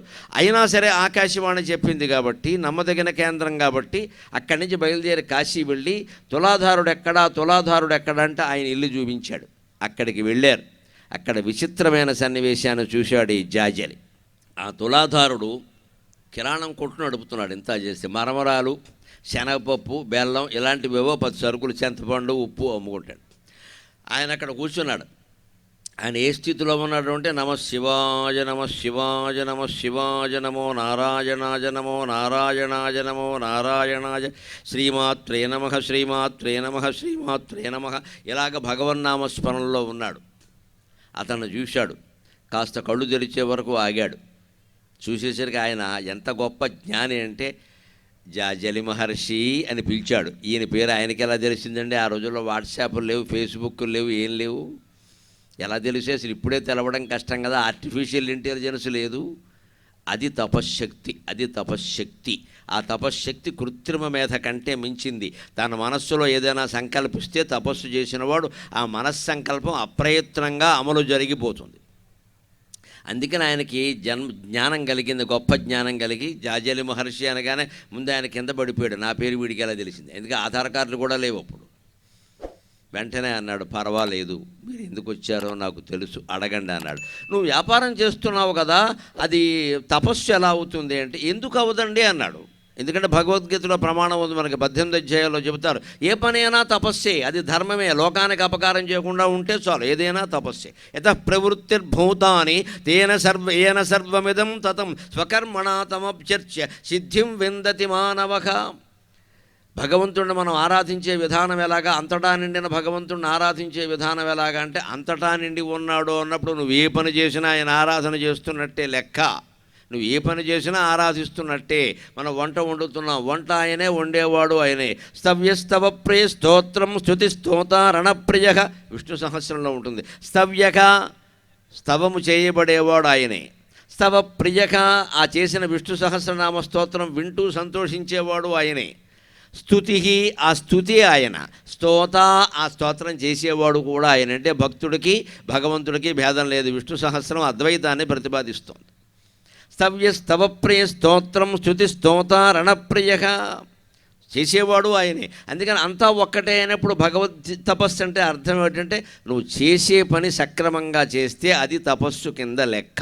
మనం అందరం ఉద్యోగాలు చేస్తున్నాం, ఆలోచించండి. ఉద్యోగం సరిగ్గా చేస్తే చాలు. ఇంట్లో ఉన్నవాళ్ళు ఇంటి పని సక్రమంగా చేస్తే చాలు. వంట పని, పెంట పని, పారిశుద్ధ్య పని. పెంట పని అంటే శుభ్రం చేసే పని, తప్పుడు పని ఏం కాదు అది. జీవితంలో వెధవ పెంట పనులు చేసి చెడ్డ పేరు తెచ్చుకోవడం కంటే పెంట తీసి శుభ్రం చేయడం గొప్ప పనే కదండి. తప్పు పని ఎలా అవుతుంది? అందుకని పెంట పని, వంట పని, పంట పని ఏదైనా సరే అది సక్రమంగా చేస్తే చాలు. ఎదుటి వాళ్ళని మోసం చేయకుండా ఉంటే చాలు. ఇవాళ లాభాలు వేసుకోవడం కాదండి, లాభాలు వేసుకుంటే వేసుకోనివ్వండి, మోసం కూడా జరుగుతుంది, కల్తీ కూడా జరుగుతుంది. ఇవాళ ధర ఎంతైనా పెట్టుకోనివ్వండి అంట, ధరతో పాటు కల్తీ. పదార్థం నమ్మడానికి వీల్లేదు, దేంట్లో ఏది కలుపుతారో తెలియదు. ఆ తులాధారుడు అవేవీ కలపకుండా, కల్తీ చేయకుండా, ఎక్కడా ఎవరిని మోసం చేయకుండా 10% లాభం మాత్రమే వేసుకుని దానితో తన కుటుంబాన్ని పోషించుకుంటూ న్యాయంగా వ్యాపారం చేస్తున్నాడు. ఎవరైనా వస్తే సరుకు అమ్ముతున్నాడు, లేకపోతే కూర్చుంటున్నాడు. మిగిలిన సమయం అంతా స్మర్తవ్యం చేస్తే కర్తవ్యం, ఖాళీ ఉంటే స్మర్తవ్యం. ఈ రకంగా జీవితాన్ని గడుపుతున్నాడు. సుఖాన్ని దుఃఖాన్ని సమానంగా తీసుకుంటానయ్యా, నిందని స్తుతిని సమానంగా తీసుకుంటానయ్యా, లాభాన్ని నష్టాన్ని కూడా సమానంగా తీసుకుంటానయ్యా. అందువల్ల నేను తపస్సు చేస్తున్నట్టే లెక్క అంటే జాజలి మహర్షి కన్నీళ్లతో ఆ తులాధారుడి పాదాలకు అభిషేకం చేశాడు. అది వ్యాపారంలో ఉండే గొప్పతనం. వ్యాపారం మానక్కర్లేదు, ఏ వ్యాపారమైనా చేసుకోవచ్చు. మనం ఏది వాగ్దానం చేశామో, ఏది కాగితాల్లో పేర్కొన్నామో అలాగే చెయ్యాలి ఖచ్చితంగా. కట్టుబడి అంటే కట్టుబడే, పెట్టుబడి అంటే పెట్టుబడే, అందులో ఏమీ తేడా ఉండకూడదు. అలా చేస్తే వ్యాపారస్తులందరూ కూడా తపస్సు చేస్తున్నట్టే లెక్క. ప్రజలని మాయ చేస్తే భగవంతుడు ఉంటాడు, కఠినంగా శిక్షిస్తాడు, అది వేరే విషయం. పండగ నాడు చెప్పుకోవలసిన మాట కాదు అది. అందుకని తన బలిచక్రవర్తి త్యాగం చేశాడు, తనకి రావలసిన దాన్నే వదులుకున్నాడు ఆయన రాజ్యాన్ని. అందుకని ఆయన రథాన్ని పరమేశ్వరుడు స్వయంగా శ్రీమన్నారాయణమూర్తి నడిపించాడు. ఇక కనుమ పండుగ విశేషం ఏమిటో చూద్దాం. పశుపూజలో కూడా పశుపతి పూజనే కనుమన్న సంస్కృతి ఘనత చూప. కనుమనాడు పశువుల్ని పూజిస్తాం, ఎద్దుల్ని, గుర్రాల్ని, గాడిదల్ని కూడా పూజిస్తారు, అవి కూడా పశువే. ఇవన్నీ గమనించండి ఏమిటో. సంస్కృతి ఎంతసేపు ఏదో గుడి నమ్మకాలతో వెళ్ళిపోవడం కాదు. ఎందుకు పూజిస్తారు? పైగా వేటిని పూజిస్తున్నారు? కుక్కని పూజించరు, కనుమనాడు కుక్కను పూజించరు, బలిని పూజించరు, అవి జంతువులే కదా. పిల్లిని పూజించరు, కుక్కని పూజించరు, పిల్లిని పూజించరు, ఎలకని పూజించరు. గుర్రాన్ని, ఏనుగుని, ఎద్దుల్ని, ముఖ్యంగా రైతులు ఎద్దు, ఆవు, గేదె, దున్నపోత అన్నీ ఎద్దేగా అనుకోకండి, కేవలం ఆవే అనుకోకండి, అన్నీ. ఎందుకో తెలుసా? ఇవన్నీ మానవులకి వాహనాలు. అందుకే కనుమనాడు ప్రయాణం చేయొద్దన్నారు. ఎందుకని? ప్రయాణం చేస్తే ఏం చేస్తాం? దాన్ని దెబ్బేస్తాం, నడో నడో అన్నది దెబ్బేస్తాం. నువ్వు ఆ రోజే పూజిస్తావు, ఆ రోజే దెబ్బేస్తావు, బుద్ధుందా? ఎవరైనా రిటైర్ అయిన మాస్టర్కి ఆ రోజే ఆయనకి సన్మానం చేసి, ఆ సన్మానం అవగానే మీరు సర్వీసులో ఉండగా నేరం చేసేటండి, ఇదిగో అరెస్ట్ ఆర్డర్ వచ్చింది, పోలీసులు ఉన్నారంటే ఏమైపోతాడు ఆయన? ఓ రోజు వెనకాల చేయొచ్చు కదా అరెస్ట్ ఏదో. ఆ రోజే సన్మానం చేసి ఆ రోజే అరెస్ట్ అంటే, అలాగే పశువులను మనం కనుమనాడు పూజ చేసి పసుపు రాసి కుంకుమ రాసి దండ వేసి నానా హడావుడే చేసి మళ్ళీ దాన్నేమో అత్తారింటికి వెళ్ళడానికి బండి కట్టేసి, అప్పట్లో అవే కదా మరి, 2 ఎడ్ల బళ్ళు, గుర్ర బళ్ళే ఉన్నాయి, ఏమున్నాయి కనుక కట్టేసి దాన్ని చెదగొట్టేస్తే అదేమనుకుంటుంది? పొద్దున్న దండ వేసాడు, సాయంత్రం దండిస్తున్నాడు, పొద్దున్న దండ సాయంత్రం దండన, ఏంటి గోళ అని పశువు శపిస్తుంది. అందుకే ప్రయాణాలు చేయొద్దు అని చెప్పారు. ప్రయాణాలన్నీ వాహనాల ద్వారా జరిగేవి కాబట్టి, ఎద్దుల ద్వారా, ఎద్దుల బండి ద్వారా, ఒంటెద్దు బండి ద్వారా, గుర్రాల బండి ద్వారా జరిగేవి కాబట్టి, ఒక్కోసారి గాడిదలను కూడా వాహనాలుగా ఉపయోగించేవారు కాబట్టి, ఏ ప్రయాణాలు చేయకుండా ఉంటే ఏ జంతువుల్ని వాహనంగా వాడడం, వాటిని శిక్షించం కాబట్టి కనుమనాడు ప్రయాణం చేయొద్దు అన్నారు. ఇవాళ విమానాల్లో వెళ్ళే వాళ్ళకి, రైల్లో వెళ్ళే వాళ్ళకి ఇది వర్తించదు. ఫర్ యువర్ కైండ్ ఇన్ఫర్మేషన్, సుఖంగా వెళ్ళిపోవచ్చు. ఇంకో రోజు ఉండి అత్తారిని బాధ పెట్టాల్సిన పనేం లేదు. ఇదే సెంటిమెంట్ ఏమిటో, సంస్కృతి ఏమిటో తెలుసుకోవడం అంటే ఇది. ఎందుకు వచ్చిందో తెలుసుకుంటే అర్థమైపోతుంది, పాటించాలో అక్కల. కనుమనాడే వెళ్ళకూడదు, రైలు టికెట్ దొరికినా సరే తీసుకోవడం మానేస్తాడు ఈయన. ఎందుకు వెళ్ళకూడదన్నారు? పెడితే ఏమిటి, వాళ్ళకేమిటి నష్టం? సూర్యుడికి నష్టమా, చంద్రుడికి నష్టమా, మకర సంక్రమణానికి నష్టమా, ఇండియన్ గవర్నమెంట్కి నష్టమా? రైళ్ళన్నీ ఆగిపోతే వాళ్ళకే నష్టం. పూర్వకాలం జంతువులు వాహనాలుగా వాడడం వల్ల, వాహనంగా జంతువును ఉపయోగిస్తే జంతువును కొట్టక తప్పదు కాబట్టి, సన్మానం చేసిన రోజునే అవమానం చేయడం భావ్యం కాదు కాబట్టి కనుమనాడు వెళ్ళొద్దన్నారు. ఇంకో కారణం ఏమీ లేదు ప్రత్యేకంగా. అంచేత అలా చేసి ఇప్పుడు అవసరం లేదు, కనుమనాడైనా వెళ్ళొచ్చు, ముక్కనుమనాడైనా వెళ్ళొచ్చు, నీకు వీళ్ళు పడిచేయి. ఇవాళ సాఫ్ట్వేర్ కంపెనీలు వచ్చాక నేను కనుమనాడు రాను అంటే, అయితే ఒక నోటీస్ పంపిస్తాం, కనుము అంటారు. కనుము అంటే చూడమని, వాడు పోతాడు అక్కడి నుంచి, పింక్ స్లిప్ ఇస్తారు కనుము అని. నువ్వు రాకపోతే ఊరుకుంటారేంటి ఇక్కడ? అంచేత పిచ్చి సెంటిమెంట్లు పనికిరావండి, అందుకోసం పెట్టలా. కానీ దాంట్లో ఉండే ఉద్దేశం, ఆ పశు పూజలోనే పశుపతి పూజ. మన దేవతల వాహనాలన్నీ పశువులే, మీరు గమనించండి. ఇంద్రుడు, శివుడు యొక్క వాహనం ఎద్దు, బ్రహ్మదేవుడు వాహనం హంస, శ్రీ మహావిష్ణువు వాహనం గరుత్మంతుడు, అమ్మవారు లక్ష్మీదేవి యొక్క వాహనం గజేంద్రుడు, వినాయకుని వాహనం ఎలుక, పార్వతీదేవి వాహనం సింహం, సరస్వతీదేవి వాహనం హంస. అన్ని పక్షులు పశువులే ఉన్నాయండి. ఈ పక్షుల్ని పశువుల్ని మనం ఎలా భావించాలంటే దేవతల వాహనాలుగా భావిస్తాం కదా. అంటే దేవతల్ని వహించే శక్తి వాటికి ఎలా వచ్చిందండి? ఉదాహరణకి వినాయకుడు వాహనం ఎలక, దానికి పేరుంది, దానికి ఆధార్ కార్డు మీద పేరు ఒకటి ఉంది, దాని పేరు అనింద్యుడు. అనింద్యుడు అంటే లోకంలో నిందించవలసిన అవసరం లేనివాడు, సత్ప్రవర్తన కలిగినవాడు. ఎవరూ నిన్ను వేలెత్తి చూపించకుండా, నిందించకుండా నీ ప్రవర్తనను నువ్వు నిర్మాణం చేసుకుంటే నువ్వు ఎలకలాగా వినాయకుడికి వాహనం అవుతావు. ఆ దేవతల్ని మనం వహించాలి అంటే మన మనస్సులో మంచి ఆలోచనలు, మన మాటల్లో మంచి మాటలు, మన చేతల్లో మంచి పనులు ఉండాలి. అప్పుడు ఖచ్చితంగా భగవంతుడికి వాహనాలు అవుతాం. ఆ వాహనాన్ని పూజిస్తే, పశువును పూజిస్తే పశుపతిని కూడా పూజించినట్టే. పశు పూజలోనైన పశుపతి పూజనే కనుమన్న సంస్కృతి ఘనత చూప. ఇంకో ఆశ్చర్యం, ఇప్పుడు హరిదాసులు వస్తారు, ఎంత గట్టిగా పాడతారండి, ఎంత గొంతు అలిసిపోతుందండి. వాళ్ళ నెత్తి మీద ఉండే పాత్ర చూడండి, చిన్నది ఉంటుంది ఇంతే. ఇప్పుడేం కొండలోనూ పెద్ద పెద్ద డేగిశాలు పెట్టుకోరు వాళ్ళు, మొయ్యలేరు కూడా, ఇంత ఉంటుంది అంతే. అందులో మళ్ళీ సగం పూలదండలే సరిపోతాయి, దాని చుట్టూ అలంకారం. అందులో ఎన్ని బియ్యం పడతాయి? కేజీ బియ్యం, 2 కేజీలు బియ్యం పడితే గొప్ప, అంతకంటే పట్టవు. దానికోసం మన ఇంటి ముందు నిలబడి అన్నమాచార్య కీర్తన పాడతాడు, త్యాగరాజ కీర్తన పాడతాడు. అది ఎంత జ్ఞానాన్ని మనకి ఇస్తున్నాడు. మనం పెట్టేది పిడికెడు బియ్యం, మనకిచ్చేది కొండంత జ్ఞానం. పిడికెడు బియ్యము ప్రీతిగా గైకొని హరినామధనమెచ్చు కరుణతోడా. పిడికెడు బియ్యం తీసుకుని మనకి హరినామం అనేటువంటి కరుణని బస్తాల కొద్దీ ఇచ్చి పెడుతున్నాడు. ఆ హరిదాసుల సంస్కృతిని మనం పోషించాలి. అటువంటి వైభవంతో వచ్చే 1000 ఏండ్ల వచ్చే సంక్రాంతి 1000 ఏండ్ల వైభవంబు తెచ్చే. తెలుగింటి వాకిండ్లు తేరులగు చూవిచ్చే. తేరు అంటే రథం, ప్రతి వాకిలి ముందు రథం అంతేకాదు గొబ్బెంబలను తొక్కచొచ్చే గంగిరెద్దులు అయిననేమనరు అది ముద్దో ఏమో. గంగిరెద్దులు వాళ్ళు వస్తారు, హరిదాసు హరినామస్మరణ చేస్తాడు, బెత్సమేమని అడగడు. గంగిరెద్దుల వాడు వచ్చి డూడు డూడు బసవన్న అయ్యగారికి దండం పెట్టు, అమ్మగారికి దండం పెట్టు అంటాడు. అమ్మాయి ఇంత ముద్దుండే పెట్టమని అడగడు. అది భారత జాతి పౌరుషం. ఇంటికి భిక్షాటనకు వచ్చిన వాడు కూడా తన కళని ప్రదర్శిస్తాడు తప్ప చెయ్యి సాసరండి. ఈ దేశంలో హైందవ సంస్కృతి గొప్పదనమే అది. చెయ్యి సాసద్దు, నీ కళ ప్రదర్శించు. అప్పుడు వాడికి అనిపిస్తే ఇస్తాడు. కళను ఆస్వాదించే లక్షణం ఉంటే ఇస్తాడు. గొడ్డుమూత అయితే పోతాడు. కళను మనం ఆస్వాదించట్లేదు. ఒక పాటని, ఒక పద్యాన్ని, ఒక నాట్యాన్ని ఆస్వాదించలేకపోతున్నామంటే మనుషులం కాదు, జంతువులం కింద లెక్క. సంగీతం సాహిత్యం ఇష్టం కావట్లేదు అంటే వాడు పనికిరాడు మనిషి. పనికిరాడు మనిషి. సంగీతం సాహిత్యం ఇష్టం లేనివాడు జీవితానికి, సంసారానికి కూడా పనికిరాడు. ఎందుకంటే సంగీతం సాహిత్యం రెండు మనిషి మనస్సును మృదువుగా చేస్తాయి, క్రూరమైన ఆలోచనలు తగ్గించేస్తాయి, మృదువైన ఆలోచనల్ని పెంచుతాయి. అప్పుడు జీవితం బాగుంటుంది. ఆ హరినామాన్ని ఇస్తున్నాడు. గంగిరెద్దుల వాళ్ళు వస్తారు, పాట పాడతారు, అంతేగాని ఏం అడగరు. మనం ఏదో పట్టు పంచిస్తే వాడు కట్టుకోడండి, ఎద్దు మీద వేస్తాడు.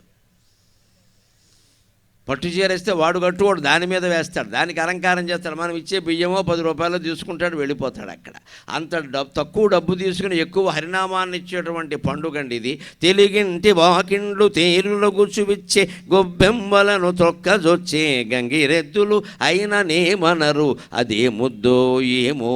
ఆ గంగిరెద్దు వస్తూ గొబ్బెమ్మను తొక్కేస్తుంది. అయినా సరే పెట్టిన వాళ్ళకి బాధగా ఉంటుంది. మరి కష్టపడి పెట్టాం, గంగిరెద్దు తొక్కింది. అదే ఊళ్ళో కుర్రాడు ఎవరైనా తొక్కితే ఇదివరకు జడబెట్టి కొట్టేవారు, ఇప్పుడు ఫోన్ ఎట్టి కొడతారు. ఇదివరకు జడలు ఉండేవి, ఇప్పుడు జడలు లేవు, అంతే తేడా. ఇదివరకు ఎవరన్నా వచ్చి తొక్కితే జడ విసిరేవారు. జడ ఎంత పొడుగుందంటే పక్క వీధిలో వాడికి కూడా తగిలేది, దెబ్బకి జడిచిపోయేవాడు వాడు. అందుకని అంత జాగ్రత్తగా కాపాడుకుంటారు. అటువంటి పండుగల్ని, ఆచారాల్ని మనం పూర్తిగా కాపాడుకోవాలి. ఇప్పుడు మరొక మాట ప్రత్యేకంగా మనం చెప్పుకోవాలి. ఈవేళ ప్రయాగరాజులో 45 రోజుల కుంభమేళా ఉత్సవాలు ప్రారంభమవుతూ ఉన్నాయి. అటువంటి పవిత్ర దినం రోజుని ఇక్కడ మాట్లాడడం నాకు చాలా ఆనందంగా ఉంది. హాజరైన మీరందరూ అదృష్టవంతులు నిజం చెప్పాలంటే. ప్రయాగలో 45 రోజులు కుంభమేళా జరుగుతుంది. మనం వెళ్ళగలిగినా వెళ్ళలేకపోయినా దాని సారాంశాన్ని ఒక్క పద్యంలో తెలుసుకుందాం. జన్మధన్యం అవుతుంది. ప్రవర్తన పరివర్తనకి అది మూలం అవుతుంది. ప్రయాగ దగ్గరే హరిద్వారం, అన్ని రకాల గంగానదీ తీర ప్రాంతాలన్నీ పుణ్యక్షేత్రాలుగా వెలసెల్లేటువంటి రోజులు ఇక్కడి నుంచి 45 రోజులు వరుసగా ఫిబ్రవరి నెలాఖరి సుమారుగా శివరాత్రి వచ్చే వరకు ఉంటాయి. ఏమిటా తీరాల గొప్పతనం, ఏమిటా గంగానది గొప్పతనం, ఏమిటా హరిద్వారం గొప్పతనం అంటే, హరిద్వారం ద్వారము మోక్షసిద్ధికి, ద్వారము మోక్షసిద్ధికి అవారిత తాండవ కేళి సల్పు, అవారిత తాండవ కేళి సల్పు వారి జలంతరంగ పరివార శుభంగ తరంగ రంగ గంగా రమణీయ రూపగుణ గర్వము జేయుని హరిద్వారము ద్వారము మోక్షసిద్ధికి అవారిత తాండవ కేళి సల్పు వారి జలంతరంగ పరివార శుభంగ తరంగ రంగ గంగా రమణీయ రూపగుణ గర్వము జేయుని హరిద్వారము తీరమౌని జనత హృదయాంబుజ నిర్మల ప్రభన్, తీరమౌని జనత హృదయాంబుజ నిర్మల ప్రభన్. అన్ని క్షేత్రాల్లోకి హరిద్వారం గొప్పది, అన్ని నదుల్లోకి గంగానది గొప్పది. కానీ గంగానది కంటే హరిద్వారం కంటే కూడా గొప్పవాళ్ళు ఎవరో ఇక్కడ చెబుతున్నాడు ఈ పద్యంలో. ఇది ఇష్టదైవం అనే కావ్యంలోనే రాసిన పద్యం ఇది. ద్వారము మోక్షసిద్ధికి, ఎక్కడ తపస్సు చేసినా మోక్షం ప్రాప్తించకపోతే హరిద్వారంలో చేయమన్నారు. ఎందుకంటే దాని పేరే హరిద్వారం, హరిని చేర్చే ద్వారం అది. అవారిత తాండవ కేళి సల్పు వారి జలాంతరంగ పరివార శుభంగ తరంగ రంగ గంగా రమణీయ రూపగుణ గర్వము జేయుని హరిద్వారము. హరిద్వారం దగ్గర గంగానది ఎగసి పడుతూ ఉంటుంది. కెరటాలు జలపాతంలా ఉంటాయి, నదీ జలంలా ఉండదు. అది ఎగసి పడుతూ ఉంటుంది. వారి జలాంతరంగా, కవి ఇక్కడ వారి జలం, మూడింటికి జలమే అర్థం. 3 శబ్దాలు ఎందుకు వాడారంటే హరిద్వారంలో పితృతర్పణాలు ఇస్తారు. పితృతర్పణం 3 సార్లు ఇస్తారు. తిలోదకాలు తిలోదకాలు తిలోదకాలను 3 సార్లు పోస్తారు. అందుకే నీటిని 3 శబ్దాల కింద వాడాడు. వారి జలంతరంగ పరివార శుభంగ తరంగరంగ. అటువంటి దివ్యమైన జలకణాలే తన పరివారంగా గంగానది ప్రవహిస్తోంది. హరిద్వారంలో గంగానది చాలా వేగంగా ప్రవహిస్తుంది, చాలా అందంగా ఉంటుంది, చాలా పవిత్రంగా ఉంటుంది. కానీ నేను అందంగా ఉన్నాను, నేను పవిత్రంగా ఉన్నాను, నేను వేగంగా ప్రవహిస్తున్నా, ఇది కూడా గర్వమే.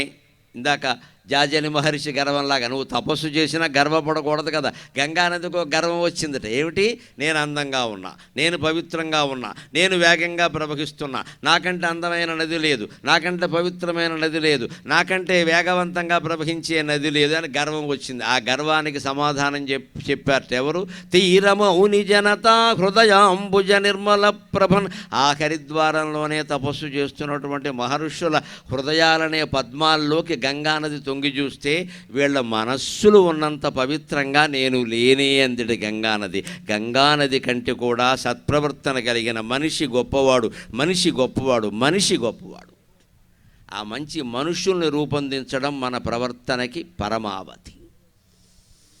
అంచేత పుణ్యక్షేత్రాలు తిరిగాం, తీర్థాలన్నీ స్నానం చేసాం, ఏమీ అవసరం లేదు. వాటన్నిటికంటే గొప్పది నీ శరీరాన్ని మించిన క్షేత్రం లేదు మిత్రమా, నీ మనస్సును మించిన తీర్థం లేదు మిత్రమా, నీ అంతరాత్మను మించిన గురువు లేడు మిత్రమా, నీ జీవితాన్ని మించిన పురాణమే లేదు, గ్రంథమే లేదు మిత్రమా. దయచేసి గ్రహింతువుగాక. మన శరీరాన్ని మించిన క్షేత్రం లేదండి. ఎన్ని తిరిగినా నీ శరీరం గురించి నువ్వు తెలుసుకోవాల్సిందే. ఏం తెలుసు మనకి? ఎనాటమీ, కనీసం మానసికం వదిలేయండి, ఆంతరికం వదిలేయండి, భౌతికమైనా తెలుసా? 72,000 నాడులు ఉన్నాయి, ఎంతో రక్తం ఉంది, ఎంతో కేజీల కొద్దీ మాంసం ఉంది, కండరాలు ఉన్నాయి, కొవ్వు ఉంది. ఏమిటివన్నీ? జంతువు కూడా ఉన్నాయి. మన శరీరాన్ని గురించి మనం పరిశోధన చేస్తే ఇందులో ఈ కటిక భాగం మూలాధార చక్రం దగ్గర నుంచి ఇక్కడ విశుద్ధ చక్రం వరకు, ఆజ్ఞా చక్రం వరకు 6 చక్రాలు ఉన్నాయి. షట్చక్ర సంచారిణి అని అమ్మవారు ఉంది, అది తెలుస్తుంది. అంచేత ముందు శరీరమే క్షేత్రం. తీర్థం, ఎన్ని తీర్థాల్లో మీరు మునగండి, మనస్సు బాగుపడకపోతే మొత్తం దండగే. ఈ యాత్రలన్నీ ట్రావెల్స్ వాళ్ళని బాగు చేయడానికి పనికొస్తాయి, కానీ మన జీవితాలు బాగుపడవు. న శరీరమల త్యాగాత్ నరో భవతి నిర్మలక మానసే తుమలే త్యక్తే తతో భవతి నిర్మలక అంటుంది శాస్త్రం. పరివర్తనలో మనం చెప్పుకోవలసిన మాట. నా శరీరమల త్యాగాత్ నరో భవతి నిర్మలక. రోజు స్నానం చేస్తున్నాం మనం, గమనించండి. చలికాలం 1 పూట చేస్తాం, వేసవకాలం 2 పూట్ల 3 పూట్ల కూడా చేస్తాం. ఏం ఉపయోగం అండి? పొద్దున్న సబ్బెట్టి తోమాం, పొద్దున్న సొంతూరు సబ్బెట్టాం, సాయంత్రం పొరుగురు సబ్బెట్టాం, గేదిని గడ్డెట్టి తోమినట్టే తోమాం. ఏం బాగుపడ్డాం? కనీసం మనకంటే గేదె అదృష్టవంతురాలు, దాన్ని ఎవడో తోముతున్నాడు. మన కర్మ మనమే తోముకోవాలి. ఎవరినో తోమమంటే బాగుండదు కదా. ఇన్నిసార్లు తోమాం, ఏం మార్పు వచ్చింది? ఇదివరకు చేసిన తప్పు చేయకుండా ఉన్నావా? ఇదివరకు పొందిన ఆందోళన పొందకుండా ఉన్నావా? ఇదివరకు ఎవరి ముందో తల వంచుకునే పని చేసాం, ఇప్పుడైనా ఆ పని చేయకుండా ఉన్నావా? లేదు, ఇంకా కెలుక్కుంటున్నాం జీవితాన్ని. అంచేది అప్పుడు ఎన్ని క్షేత్రాలు తిరిగితే ఏమిటండి? నాకు ఆశ్చర్యం కలిగించేది ఎప్పుడు ఏమిటంటే, గుళ్ళోకి వెడితే పాపాలు పోతాయి, క్షేత్రాలకు వెడితే పాపాలు పోతాయి. పాపాలు పోవడం, పుణ్యాలు పోతాయని చెప్పరేమండి? అది కూడా ఉందమ్మా. నాకు మొహమాటం లేకుండా మాట్లాడడం అలవాటు. పుణ్యాలు కాదు, పుణ్యాలు కూడా పోతాయి. పోతే 2 కలిపిపోతాయి, ఒకటి పోవడం ఉండదండి. ఆధ్యాత్మిక వ్యవస్థలో ఇదో పచ్చి మోసం. పాపం పోవడం అంటే పుణ్యం కూడా పోతుంది. పాపం మాత్రమే పోయి పుణ్యం నీకు అట్టి పెట్టాలా? There is no logic at all. There is no logic. 2 మనం చేసినవేనా కదా? ఆలోచించండి. అందరూ విద్యావంతులే కదా. తప్పైనా ఒప్పైనా మనం చేసిందేనా? అందులో మంచి పని ఫలితం మనకు కావాలి, చెడ్డ పని ఫలితం దేవుడు తీసుకోవాలి. ఇది ఎక్కడ బేరం? తులాధారుడికి ఈ బేరాలు తెలియవు, అందుకే ఆయన యోగి, మనం రోగి. దేవుడి గుళ్ళో మనం ఏం బేరం పెడతామంటే, స్వామి పాపాలు పోకట, మరి పుణ్యాలు అంటాడు ఆయన. అవి మాకు ఇచ్చేయి. ఇది ఎక్కడ బేరం? నీ ఆస్తులు నేను ఉంచుకో, అప్పులు మాకు ఇచ్చే అంటే వాడు తీసుకుంటాడా? ఆస్తులు నేను ఉంచుకుంటాను, అప్పులు నీకు ఇస్తా, ఎవడని తీసుకుంటాడండి? మరి దేవుడి దగ్గర ఎలా బేరం ఆడతాం? మనం చాలా దేవాంతకులం, మనం దేవుడిని కూడా మోసం చేస్తాం. దేవుడే అమాయకుడు. దేవుడితో బేరం మనకి ఏమిటంటే, మా పాపాలన్నీ పోగొట్టు. పాపం చేసింది ఎవరు? నువ్వు. ఎందుకు ఆయన పోగొట్టాలే? మరి పుణ్యాలు పోగొట్టి మనం అడగడం, పుణ్యాలు ఆయనకే ఉండాలి. ఎక్కడ బేరం ఇది? ఉండదండి. గంగానది కంటే కూడా, కుంభమేళా కంటే కూడా, అక్కడికి వెళ్ళడం కంటే కూడా, అక్కడ స్నానాలు చేయడం కంటే కూడా నువ్వు ఉన్న చోటే ఉండి అన్నమాట కట్టుబడి ఉండు. మాటల్లో సత్యం, చేతల్లో ధర్మం, మనస్సులో భగవంతుడు. అంటే నీ జీవితమే ఒక కుంభమేళా, నీ జీవితమే ఒక కుంభమేళా. అది మనం గ్రహించాలి. అందుకు ఎంతమంది సిద్ధంగా ఉన్నారు? మన వ్యవసాయాలు మనవే, మన వ్యాపారాలు మనవే, మన ఉద్యోగాలు మనవే, మన సౌందర్యాలు మనవే, మన ఆర్భాటాలు హడావుడి మనవే. మనం బాగా ఎదిగిపోవాలి. ఇంకా 100 కోట్లు 1000 కోట్లు 1,00,000 కోట్లు సంపాదించేయాలి. చివరికి అవి ఎప్పుడూ అన్నీ బయటపడి జైలుకి వెళ్ళి కూర్చోవాలి. అప్పుడు ఏ యజ్ఞం చేస్తే జైలు నుంచి బయటకు వస్తాం? రావు, కూర్చో, అక్కడ కూర్చొని చేసుకో. ఇవన్నీ చేయమని వాడు చెప్పాడు. అందుకే తీరంలో, హరిద్వారం తీరంలో తపస్సు చేస్తున్న మహర్షులు ఏమంటున్నారంటే, ఓ గంగా, నీ పవిత్రత గురించి గర్వించక నీకంటే పవిత్రంగా ఉన్నాం మేము. నువ్వు అందంగా ఉన్నావని గర్వించక నీకంటే అందంగా ఉన్నావు. గంగానది కంటే మహర్షి ఎలా అందంగా ఉంటాడండి? ఎవరు అందంగా ఉంటారండి? జీవితంలో అందంగా చాలామంది ఉన్నాం కదా, ఆలోచిద్దాం. ఎవరు అందంగా ఉంటారండి? అందంగా ఉన్న వాళ్ళందరూ ఆనందంగా ఉంటారని చెప్పలేం మిత్రమా. ఆనందంగా ఉన్నవాళ్ళు మాత్రం అందంగానే ఉంటారు ఖచ్చితంగా. నువ్వు ఆనందానికి ప్రాధాన్యం ఇవ్వాలి, అందానికి కాదు ఇవ్వాల్సింది. నువ్వు ఎన్నిసార్లు లిప్స్టిక్లు పూసుకున్నా, ఎన్నిసార్లు జుట్టుకు రంగేసుకున్నా, ఎన్నిసార్లు చలికాలం ఓ క్రీము, వేసవకాలం ఓ క్రీము పూసుకున్నా, నీ మనస్సులో కనుక సంతోషం లేకపోతే నీది పేడమోహమే. నమ శివాయ. ఏం చేసినా భౌతికమైన అందం కోసం చేసే ప్రయత్నం అంతా పిచ్చి ప్రయత్నం. ఉండదు అది. జరా రూపం హరతి ధైర్యమాశ. అందం ఉండదండి. జరా రూపం హరతి ధైర్యమాశ. జరా రూపం హరతి ధైర్యమాశ. ధర్మచర్యామసూయ క్రోధశ్రియం. ధర్మచర్యామసూయ క్రోధశ్రియం. శీలమనార్యసేవ హ్రియం కామక సర్వమేవాభిమానక. స్పష్టంగా చెబుతున్నారు కవులు మనకి శ్లోకంలో. మన ప్రవర్తనలో పరివర్తన కోసం ప్రయత్నిద్దాం. జరా రూపం హరతి. ఎంత అందం కోసం మనం ప్రయత్నించినా సరే, ఇప్పుడు ఈ అందం కోసం ప్రయత్నించే వ్యాధి ఆడవాళ్లతో పాటు మగవాళ్ళకు కూడా వచ్చింది, కర్మగాలి. వాళ్ళకంటే వీళ్ళు ఎక్కువ రంగేసేస్తున్నారు. ఇప్పుడు ఏం చేద్దామనో తెలియదు. పైగా ఈయన గారు జుట్టుకు రంగేస్తాడు 60 ఏళ్ళు వచ్చాక. వేసింది వాళ్ళ ఆవిడకి తెలుసు కదా, వీడు జుట్టు తెల్లపడింది, నాకు రంగెందుకు, ఇంకెవరు ముందు పోజు. నవయౌవనం అంటే మనకు కలిసి వచ్చే ఎవడన్నా పిల్లనిస్తాడా? ఇస్తే మాత్రం చేసుకుంటామా? ధర్మమా? ఎందుకు వచ్చిన రంగు ఉన్నట్టు ఉండక ఇదో పెద్ద డ్యాన్సు. బయటికి ఎవరన్నా తయారవ్వాలంటే ఇదివరకు ఆడవాళ్ళకి ఆలస్యం అయ్యేదండి, ఇప్పుడు మగాళ్ళకు కూడా అంతే అవుతుందండి. అద్దం ముందు నిలబడి ఎన్ని చూస్తాడో ఇక్కడ. ఎందుకు ఇది? నువ్వు ఎన్ని చేసినా జరా రూపం హరతి శాస్త్రం చెబుతోంది. ముసలితనం రూపాన్ని హరిస్తుంది. పైగా ఈ ముసలితనంలో ఉండే ఓ ప్రత్యేకత ఏమిటో తెలుసు. ఈ విషయంలో మగాళ్ళు కొంచెం అదృష్టవంతులు. మగాడికి సంపూర్ణ యవ్వనం రావాలంటే 30 ఏళ్ళు రావాలి. 17 ఏళ్ళు 18 ఏళ్ళు 20 ఏళ్ళు దాన్ని యవ్వనం అనరు, దాన్ని నవయౌవనం అంట. యవ్వనానికి ముందు దశ, అది యవ్వనం కాదు. 30 ఏళ్ళు వస్తేనే సంపూర్ణ యవ్వనం. కానీ మగవాడి యవ్వనం 60 ఏళ్ళు దాటినా ఉంటుంది. 60 ఏళ్ళ తర్వాత పిల్లలకి అన్నవాళ్ళు కూడా ఉన్నారు.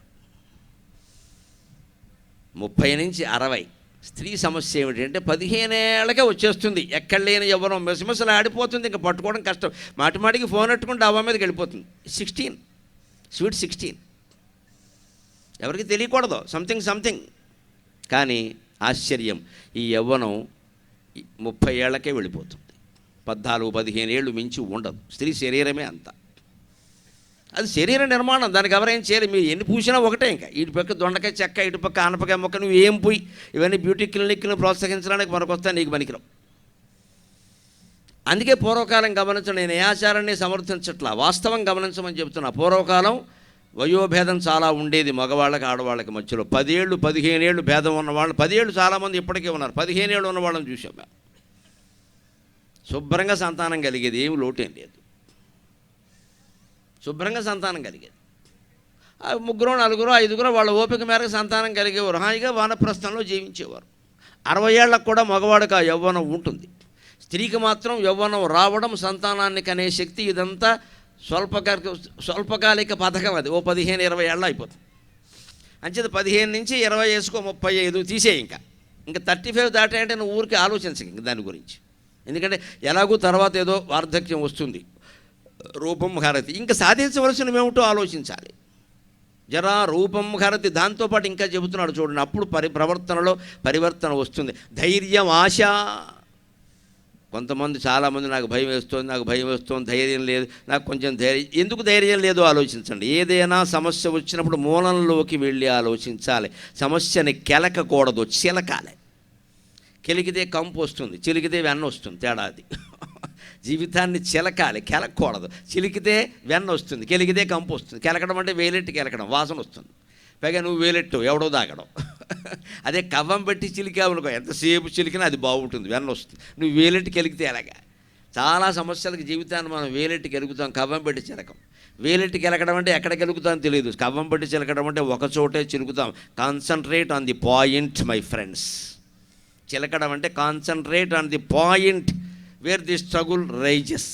ఎక్కడ గొడవ ఏర్పడుతుందో ఆ విషయం మీద దృష్టి పెట్టండి, చాలు, అది పరిష్కారం అవుతుంది. అదే చిలకడం అంటే కవం ఒకచోటే ఉండి చిలుకుతుంది, ఇలా తిప్పితే కుదరదు. మనం ఏం చేస్తూ ఉంటే ఆ సమస్యను అక్కడే ఉండేది దాని చుట్టూ తిరుగుతూ ఉంటాం. ఎక్కడ బీటింగ్ అరౌండ్ ది బుష్ అంటారు ఇంగ్లీషులో దీన్ని. దాని చుట్టూ తిరుగుతూ ఉంటాడు, దాని దగ్గరికి వెళ్ళడం భయం. పిల్లాడికి దుర్వ్యసనాలు అబ్బాయి, పిల్లాడిని కూర్చోబెట్టాలి, మాట్లాడాలి. ఉంటావా పోతావా తెలుసుకో, ఒకటే దెబ్బ, చిలకడం అది తేలిపోతుంది. ముందు డబ్బు కట్ చేసేయి, కొడుకు ఇచ్చే డబ్బు కట్ చేసేయి. కట్ చేయడు, ఏదో తప్పదు కదండి. అబ్బాయి అడిగి ఇవ్వకపోతే ఊరుకోడండి. ఏం చేస్తాడు ఇవ్వకపోతే? దానికి సిద్ధపడు. ఏం చేస్తాడు ఇవ్వకపోతే? మనం సిద్ధపడలేము. ఒకవేళ సిద్ధపడితే ఈ భార్య ఉంటుంది, ఆవిడ వచ్చి ఆవిడ మీరు బోర్డు ఖర్చు పెట్టారు, వాడు అడిగిన దానికి అయిపోయింది, మొత్తం నాశనం అయింది ఇక్కడ సంసారం. పిల్లల విషయంలో భార్య భర్త ఎప్పుడు ఒక్క మాట మీదే ఉండాలండి. అవసరమైతే చాటుగా మాట్లాడుకోవాలి, ఏం నిర్ణయం తీసుకోవాలో తీసుకుని, రే మీ నాన్న చెప్పారు కదరా, మళ్ళీ ఎందుకు మాట్లాడుతున్నావు అక్కడ, నేను వేరే చెబుతాను పా అని వెంటనే భార్య చెప్పాలమ్మా. దానివల్ల మగాడి విలువ ఆడ విలువ కాదు, సంసారం విలువ నిలబడుతుంది. పిల్లలకు అర్థమవుతుంది, అమ్మా నాన్న ఒక్కటే, మన వేషాలు ఇక్కడ కుదరవు. ఒకరు అవునంటే ఇంకోరు కాదంటారు, ఒకరు కాదంటే ఇంకోరు అవునంటారు. వీరిద్దరూ వారి దగ్గరే దెబ్బలు ఆడుకుంటారు. ఇక పెద్ద పండుగ ఇంట్లోకి వచ్చేసింది రోజు ఇక్కడ. ఇది మానుకోవాలి. అదే ధైర్యం, ఆశ. ధైర్యంగా ఉండాలంటే కోరికలు ఉండకూడదండి, కోరికలు తగ్గించుకోవాలి బాగా. 25 ఏళ్ల కుర్రాడికి మనం ఈ మాట చెప్పక్కల 60 ఏళ్ల వాడికైనా చెప్పొద్దా? 60 ఏళ్ల స్త్రీ పురుషులైనా కోరికలను తగ్గించుకోరు, ఇంకా పెంచుకుంటూ పోతారా? నువ్వు ధైర్యంగా ఉండాలంటే కోరికలు తగ్గించుకోవాలి. ఆశలు, కోరిక కూడా కాదు ఆశ, దురాశ తగ్గించుకో, చాలు, తగ్గించుకో. వెనకడికో మాస్టర్ ఉన్నట్టు, తెలుగు మాస్టర్, ఆయన రిటైర్ అయ్యాడు. అరిగి మీద కూర్చున్నాడు, టీ తాగుతూ ఉంటాడు. టీ తాగేటప్పుడు మాస్టర్లకి పక్కన ఎవరన్నా తోడు ఉండాలి, ఎందుకంటే ఆయన టీచర్ కదా. టీచర్ అంటే టీయాం చరతీతి టీచర్. అస్తమానం టీ తాగేవాడే టీచర్, పాఠం చెప్పినా చెప్పకపోయినా టీచర్ అన్నాడు, కాఫీచర్ అనలేదు. అందుకని ఈయనకి ఇంకోటి తోడు కావాలి. ఈయన గారు ఈయన గ్రేడ్ 1, ఆయన గ్రేడ్ 2, ఇద్దరు వచ్చారు. ఇద్దరు కలిపి టీ తాగుతారు. ఈవిడ పాపం టీ కలిపి పట్టుకొచ్చింది. అక్కడ పట్టుకొచ్చి ఆవిడ లోపలికి వెళ్ళింది, బాగానే ఉంది. అప్పుడు ఆయన ఇగో నీకు ఒక విషయం చెప్పాలయ్యా అన్నట్టు. చెప్పండి మాస్టర్ అన్నాడు. నేను చాలా ఇబ్బందుల్లో పడ్డానయ్యా అన్నట్టు. సాటివాడు కదా, మరి ఇద్దరు ఇంచుమించు ఒక ఏడాది తేడాలో రిటైర్ అయ్యారు. అందుకని నీకు చెప్తానయ్యా, నేను చాలా ఇబ్బందులు. ఏమిటండి ఇబ్బందులు అన్నట్టు. ఈ మధ్య నా జీవితం ఏం బాగుండలేదు అంటే. ఎందుకండి బాగులేదు అన్నట్టు. కిం వచ్మి మమ దుర్యోగం ద్వే భార్యే మే పతివ్రతే అన్నట్టు. ఏం చెప్పంటావయ్యా? కిం వచ్మి మమ దౌర్భాగ్యం ద్వే భార్యే మే పతివ్రతే దురాశ పురతో యాతి దుర్దశామాం నముంచతి అని తెలుగు సంస్కృతాలు బాగా చదువుకున్న మనిషి కాబట్టి సంస్కృతంలో శ్లోకంలో చెప్పాట. ఏం లేదయ్యా, ఈ మధ్యన ఒకటి జరిగిపోయింది అనుకోకుండాను. ద్వే భార్యేమే, నాకు 2 పెళ్ళాలు అన్నట్ట. ఈ గ్రేడ్ 2 గారికి అనుమానం వచ్చింది, మాస్టర్ ఎంత మోసం చేశారండి, ఆవిడ ఎంత పతివ్రత అండి, ఆవిడ ఉండగా అలా మీరు మోసం చేస్తారు. వినవయ్యా, వాళ్ళ వల్ల ఏం లేదయ్యా, వాళ్ళిద్దరూ బాగానే ఉన్నారు. ద్వే భార్యేమే పతివ్రతే, ఇద్దరు నన్ను అనుసరిస్తూ ఉన్నారు, ఇద్దరు ఆనందంగానే ఉన్నారు, ఏమి ఇబ్బందులా అని. మరి మీకు కష్టం ఎందుకు వచ్చింది అన్నాడు. వాళ్ళ పేర్లు వినవయ్యా అన్నట్టు. అది చమత్కారం. ఏమిటంటే దురాశ పురతో యాతి దుర్దశ మాం నముంచతి. దురాశ అనే భార్య నా ముందుండి నన్ను నడిపిస్తోంది, దుర్దశ అనే భార్య నా వెనకాలండి నన్ను వదిలిపెట్టడం లేదు అన్నట్ట. అంటే నువ్వు దురాశకి పాల్పడితే దుర్దశ నీ వెనకాలే ఉంటుంది నాయన. ఇదంతా కథ, కల్పన. 2 లేరు, భార్యలు లేరు, 3. దురాశ, దుర్దశ. దురాశ మన ముందుండి దాని వెనకాల మనం వెడుతుంటే మన వెనకాల దుర్దశ. జీవితంలో నాశనం అయిపోవడం, అప్పులు పారైపోవడం, బస్టాండ్లో కూర్చోవడం, పారిపోవడం, ఆత్మహత్య చేసుకోవడం అన్నీ వస్తాయి. అది రాకుండా ఉండాలంటే దురాశకి పోవద్దు. ఇల్లు కొనుక్కోవచ్చు, తప్పు లేదండి. విల్లా దేనికి? మామూలు ఇల్లు కొనుక్కోలేవా? కొనుక్కోడు. పెళ్ళి అవ్వగానే విలవిల్లాడిపోవాలి.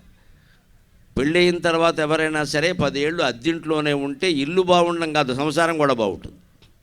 ఎందుకంటే పైనుంచో కింద నుంచో యజమాని రావాలి, ఓ హెచ్చరిక చేయాలి, కాస్త గట్టిగా ఉంటారు, అదుపులో ఉంటారు. ఏం లేదనుకోండి, భార్యను సంతోషపెట్టడానికి భర్త, తన వాళ్ళ ముందు గొప్పలు చెప్పుకోవడానికి భార్య, ఇద్దరూ కలిసి 3 కోట్లు పెట్టి వెళ్ళా కొన్నారనుకోండి, ఈఎంఐలు ఎవడు కడతాడమ్మా?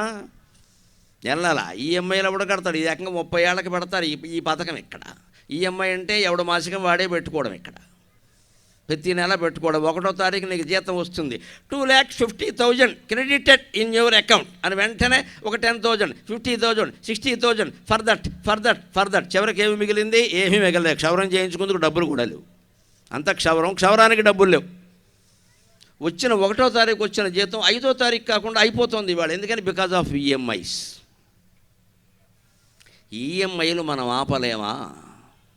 డబ్బులు ఉంటేనే కొనుక్కోవాలి. మన దగ్గర 75 రూపాయలు ఉంటే 100 రూపాయలు వస్తువు బేరమాడి 25 రూపాయలు అప్పు చేస్తే తప్పు లేదండి. కానీ ఈవేళ చాలామంది ఎలా తయారయ్యారంటే 25 రూపాయలు కూడా ఉండే వీడి దగ్గర 100 రూపాయలు వస్తువు కొంటాడు.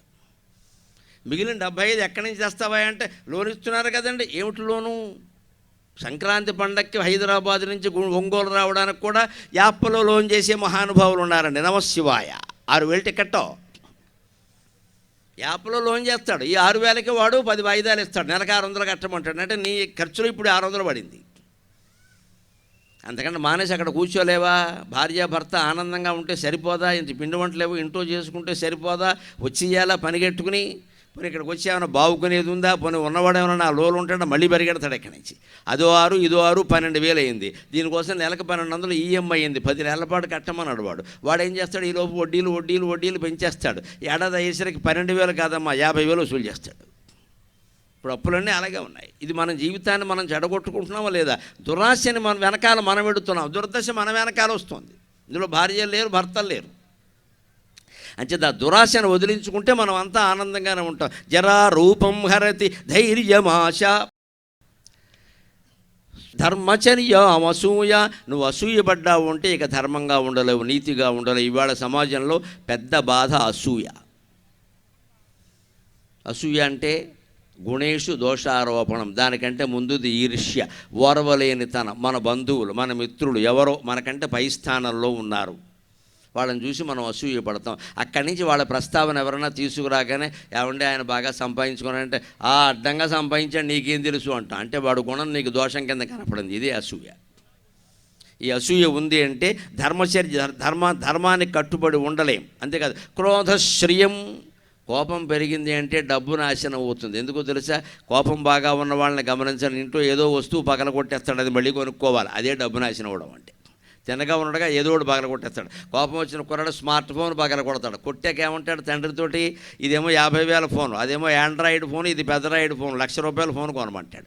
50,000 ఫోన్ పోవడం కాకుండా 1,00,000 రూపాయల ఫోన్ కొనాల్సి వచ్చింది. మరి అదే కదా నష్టం. క్రోధశ్రియం. నేను చెబుతున్న శ్లోకాలమ్మ మీరు ఆశ్చర్యపోతారు, ఆనందపడతారు కూడా.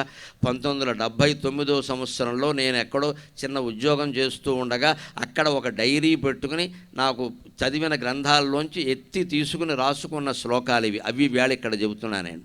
అప్పుడు నా వయసు 21, ఇప్పుడు 66. ఇన్నేళ్ల తర్వాత ఆ శ్లోకాలు ఇప్పుడు నాకు ఉపయోగపడుతున్నాయి. అవే మీకు ఇప్పుడు చెబుతున్నా. ప్రవర్తన పరివర్తన అన్న పేరు మీద ఎంత శ్రద్ధ ఉండాలి జీవితాన్ని నిర్మాణం చేసుకోవాలంటే. 40 ఏళ్ల కృషి నాది. ఏదో నిన్న ఈవేళ వచ్చింది కాదు ఇది. నేను చదువుకునే వయసు నుంచి నాకు ఈ శ్లోకాలు పద్యాలు ఎవరైనా చెబితే ఓ డైరీలో రాసుకోవడం అలవాటు. అలా ఏదో రాస్తే అలాంటివి 6-7 డైరీలు తయారయ్యాయి. వాటిని మళ్ళీ రోజు ఇంటి దగ్గర 7:30 నుంచి 8 వరకు ఓసారి పారాయణ చేస్తాను, భగవద్గీత పారాయణ చేసినట్టు. అలా 40 ఏళ్ళుగా చేస్తున్నాను కాబట్టి ఇవాళ పుస్తకం లేకుండా కాగితం లేకుండా ఇన్ని వేల మంది ముందు ఆనందంగా మాట్లాడగలుగుతున్నాం. యువతరం కోసం చెబుతున్నాను ఈ మాట. కృషి చెయ్యాలి. కృషి చేస్తే కృషితో నాస్తి దుర్భిక్షం అంటారు. కృషి వ్యవసాయం బాగా ఉన్న చోట కరువు ఉండదు. మనం కష్టపడి పనిచేస్తే మనకు కూడా ఏ ఇబ్బంది ఉండదు. జరా రూపం హరతి ధైర్యమాశ మృత్యు ప్రాణాన్ ధర్మచర్యామసూయ. మృత్యువు ప్రాణాలను హరిస్తుంది. అసూయ నీలో ప్రవేశించింది అంటే ఇక ధర్మంగా ఉండలేవు. అన్నీ అబద్ధాలే, అన్నీ అధర్మాలే. ఇంకో మాట క్రోధశ్రియం. కోపం వచ్చింది అంటే సంపదలు ఎగిరిపోతాయి. ఇంకో మాట గొప్పది, శీలం అనార్య సేవ. చెయ్యకూడని వాళ్ళతో స్నేహం చేశామంటే మన శీలం పాడైపోతుంది. దానికి పెద్ద ఉదాహరణ ఎవరో తెలుసా? భారతంలో కర్ణుడు. ఆయన చాలా గొప్పవాడు, చాలా మంచివాడు. గొప్పతనం మంచివాడు, గొప్పవాడు కూడా మహాదాత. మంచివాడే, స్వతహాగా మంచివాడు. ఆయన పుట్టుకలో ఏ దోషమో లేదో, తల్లి దోషం ఉందేమో కానీ ఆయన దోషం లేదు. ఆయన ఏం చేస్తాడు? కానీ చేరకూడని చోట చేరాడు, దుర్యోధనుడు పక్షాన్ని చేరాడు. ఆ చేరడం వల్ల ఏమైందంటే ఒక్కోసారి వాడి దగ్గర ప్రాపకం సంపాదించడం కోసం వాడికంటే ఎక్కువ ఓవర్ యాక్షన్ చేశాడు. ద్రౌపదీదేవిని తీసుకురమ్మనే ఆయన అన్నాడు దుర్యోధనుడు. వచ్చాక తొడమే కూర్చోమన్నాడు. సరే, జుట్టెట్టుకుని దుశ్శాసనం లాక్కొచ్చాడు. ఇవన్నీ నేరాలు. ఇంతకంటే పెద్ద నేరం ఏమిటంటే వాళ్ళని బాధపెట్టింది. అప్పుడు కర్ణుడు లేచి ద్రౌపదిని, 5 భర్తలు ఉన్నారు, నీకు సిగ్గు లేదు, అందులో ఎవరూ నిన్ను కాపాడే పరిస్థితిలో లేరు, ఆరోహణ చేసుకో అన్నాడు. మంటెత్తిపోయింది ఆవిడికి.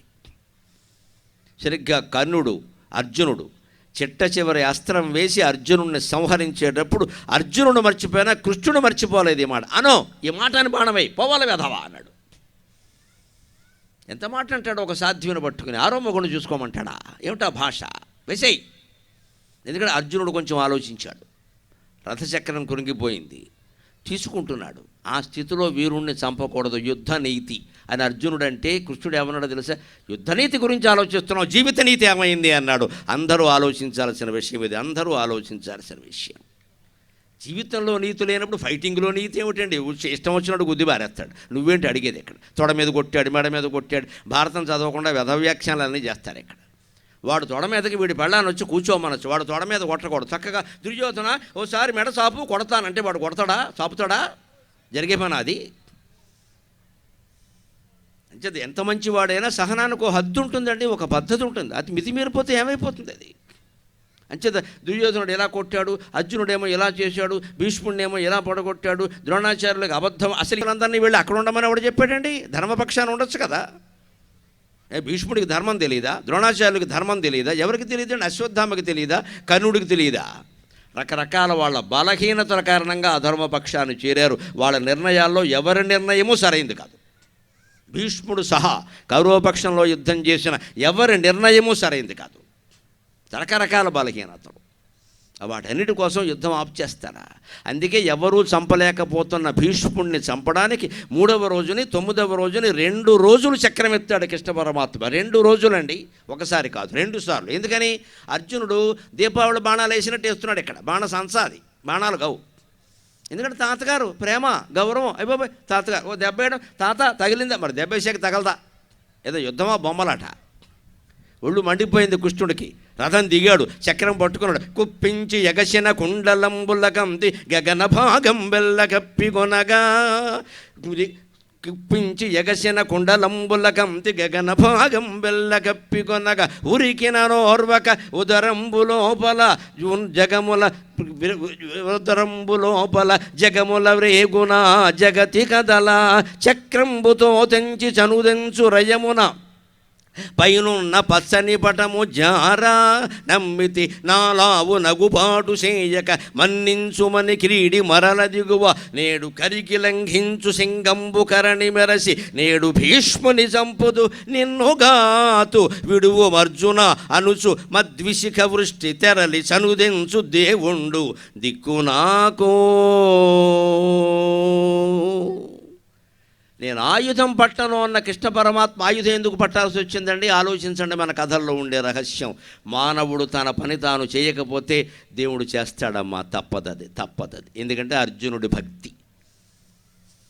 మనం ఎవ్వరమైనా సరే మన పని మనం చెయ్యాలి. దేవుడి మీద భారం వేసి కూర్చోకూడదు. గాలిలో దీపం పెట్టి దేవుడిది భారం అంటే కుదరదు. దీపం ఆరిపోకుండా ఉండే ఏర్పాటు మనం చెయ్యాలి. అప్పటికే ఆరిపోతే అది వేరే విషయం. మనమే కావాలని ఇటువంటి చోట దీపం పెట్టేసి ఏమిటో సభ మొదలు పెట్టగానే దీపం ఆరిపోయి నీ బుద్ధి ఆరిపోయింది. దీపం ఆరిపోలేదు ఇక్కడ. ఇలాంటి గాలిలో దీపం పెడతావా? బుద్ధి ఉందా?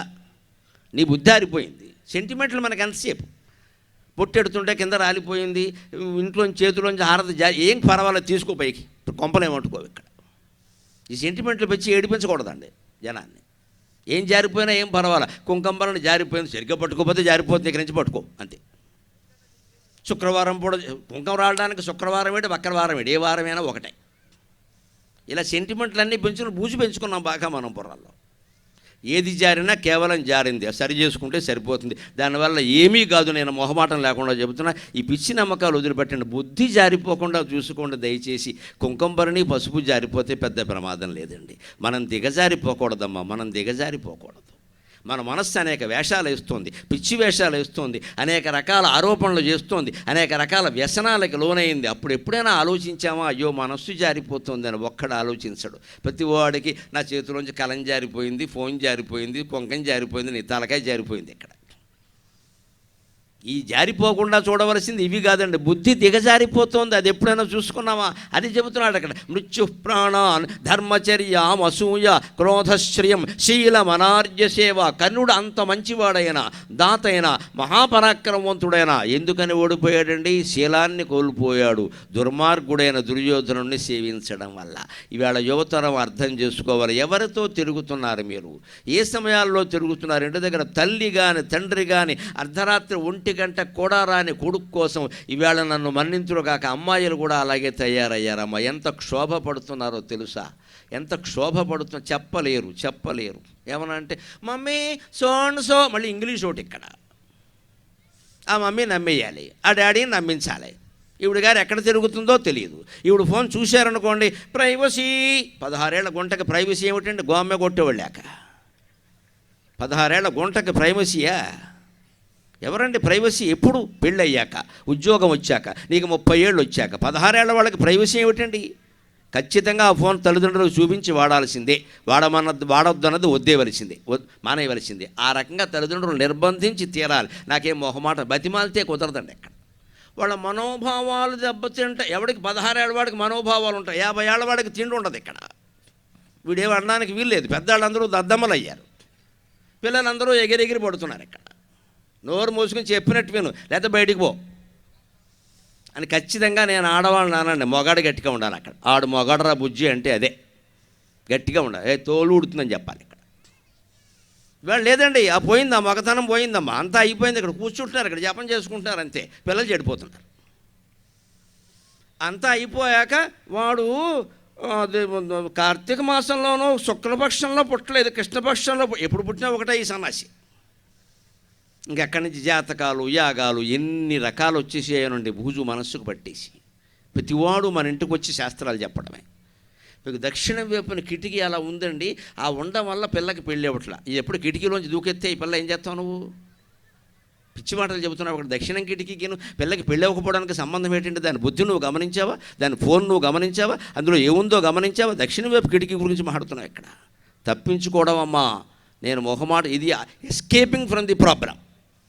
సమస్య మూలం ఎక్కడుందో ఆలోచించకుండా కిటికీల గురించి గోళ్ల గురించి మాట్లాడుతున్నావు అంటే ఎస్కేపింగ్ ఫ్రమ్ ది ప్రాబ్లం. నీ సమస్యను ఎవరి మీదకి గంటేస్తున్నావు? గోళ్ల మీదకి, కిటికీల మీదకి. నీ బుద్ధి ఏమైంది? That should be question. అది అడగాలి. ఖచ్చితంగా నిలబట్ట. ఉంటే ఉండి లేకపోతే వెళ్ళిపో, అడుక్కు తిను. ఒంగోలులో హోటల్లో పనిచేస్తే వీళ్ళకి తెలిసి వస్తుంది ఈ స్వేచ్ఛ అంటూ. ఈ ప్రైవసీ ఏమిటో కూడా తెలియజేస్తుంది. బాగా ఇల్లు కట్టి ఒక్కొక్కరికి ఒక్కో రూమ్ ఇచ్చి మీరు గడి చేసుకోండి అంటే గడి చేసే పనులే జరుగుతాయమ్మా. ఖచ్చితంగా ఒక పద్ధతిలో పెంచి తీరవలసిందే. లేకపోతే ఈవేళ సమాజం పైగా మనవాళ్ళు పాడవడం కాదని వేరే వాళ్ళు పాడు చేస్తున్నారు. శీలం అనార్య సేవ. ఎవరితో స్నేహం చేస్తున్నారు? ప్రతి అమ్మాయి ఎవరితో స్నేహం చేస్తుందో తల్లి గమనించాలి. ప్రతి అబ్బాయి ఎవరితో స్నేహం చేస్తున్నాడో తండ్రి గమనించాలి. శాస్త్రం స్పష్టంగానే భేదం కూడా చెప్పింది. అమ్మాయి ప్రవర్తనకి తల్లి 75%, 75% తల్లి బాధ్యత వహించాలి. అబ్బాయి ప్రవర్తనకి 75% తండ్రి బాధ్యత వహించాలి. శాస్త్రం ఉంది స్పష్టంగా. ప్రాయేణ గృహిణీనేత్ర కన్యార్థేషు కుటుంబినక అని కాళిదాసు చెబుతాడు కుమార సంభవంలో. అమ్మాయిల మనస్తత్వం ఎలా ఉంటుందో అంటే ఆ తల్లిని అడిగి తెలుసుకో, నువ్వు తండ్రి నువ్వు ఊహించగయా అని చెప్పాడు. ఎందుకంటే ఆవిడ ఆడదే ఈవిడ ఆడదే తెలుస్తుంది కొంచెం. ఎలాగైనా హార్మోన్స్ ఒక్కటే కదా, లోపల హార్మోనియం వాయించేస్తుంటే తప్పుడు పని చేయకపోతే మంచి పని చేస్తారంటే వీళ్ళు. అవి హార్మోనియం వాయించేస్తున్నాయి. ఇక్కడ ఉండనివ్వట్లేదు. ఇక్కడ అందులో ఈ స్మార్ట్ ఫోన్ ఒకటి వచ్చింది మన ప్రాణానికి. ఇక్కడ అందులో చూడకుండావన్నీ చూస్తున్నారు వరుసగా. ఇంకా అక్కడి నుంచి రెచ్చిపో అంతే. ఇంకా ఆ వయసులో ఏం తెలియదు, ఎవరు నిర్బంధించకపోతే ఎలాగా? శీలం అనార్య సేవ. పరికిమాలను స్నేహం కనుక చేస్తే శీలం పోయినట్టే లెక్క. క్రోధశ్రియం శీలమనార్య సేవ హ్రియం కామక. ఒక్కసారి కామవాంఛ ప్రవేశించింది అంటే సిగ్గు ఎగ్గు లేకుండా ప్రవర్తిస్తారండి. అదే హ్రియం కామః. పెళ్ళైన వాళ్ళలో కూడా ఉంటుంది ఈ లోపం. ఒక్కసారి పరపురుష వాంఛ కానీ పరస్త్రీ వాంఛ కానీ ప్రవేశించిందంటే ఎన్ని మోసాలో ఎన్ని వేషాలో, కన్న పిల్లల్ని కూడా దారుణంగా ఏడిపించడం. భర్తని భార్యని చేసే మోసాలకు అర్థం లేదు. ఇంకా ఇదివరకు ఒక రకంగా ఉండేది, ఇప్పుడైతే ప్రియుడితో కలిసి భర్త హత్య, నమశివాయ, ఇదే వ్రత కథ ప్రతిరోజు పత్రికలో. ప్రియుడితో కలిసి భర్త హత్యే. కనీసం వాడి ప్రాణాన్ని వాడు వదిలేస్తే జంతికలు అమ్ముకుని బతుకుతాడు. చేసిన మోసం ఏదో చేసేవాడు, వాడిని బబ్బే చంపేయి. పోనీ ఇంత ఈ అజ్ఞానం ఏమిటంటే నాకు ఆ వార్తలు చూస్తే నవ్వు వస్తుంది. ఎందుకంటే వీళ్ళకి జైలు కడతారని తెలియదా, శిక్ష ఉంటుందని తెలియదు. ఇదేమిటిది తెలియదా? అది పైగా ఆ సంబంధం నిలబడాల 10 ఏళ్ళో 20 ఏళ్ళో కాపురం చేసాం. ఈ దరిద్రపు సంబంధం నిలబడుతుందా? ఇది ఎప్పుడు ఖాయం ఇది. అప్పుడు బయటపడుతుంది, అప్పుడు జైలుకి వెళ్ళాలి. అప్పుడు ఏమైంది? జీవితాంతం జైలు వేసేసారు. అక్కడ మరణశిక్ష కదా మరి. ఆయన చనిపోయాడు, లేకపోతే ఆవిడ చనిపోయింది భార్య, జీవితాంతం జైలు వేసేసారు భర్తకో భార్యకో. అప్పుడు జీవితాంతం జైల్లో ఉండమే కదా, ఆలోచన రాదా? జారిపోకుండా చూసుకోవలసింది ఆ బుద్ధి తల్లి. కుంకం భరణీను పట్టు చీర కాదు. పట్టు చీర జారిపోయినా కుంకం భరణ జారిపోయినా పెద్ద గొడవ పెట్టక్కర్లేదు. ఇక్కడ మంగళవారం, so it is nothing but Tuesday and Friday. నువ్వు గొడవ చెప్పకిక్కడ. మన బుద్ధి జారిపోతుంది, ఆడాళ్ళకైనా మొగాళ్ళకైనా. దాన్నే చెబుతున్నాడు ఇక్కడ. హ్రియం కామక. ఒక్కసారి పరపురుషుడి మీద కానీ పరస్త్రీ మీద కానీ నీ మనస్సు ప్రవేశించింది అంటే సిగ్గు లేకుండా ప్రవర్తిస్తావు.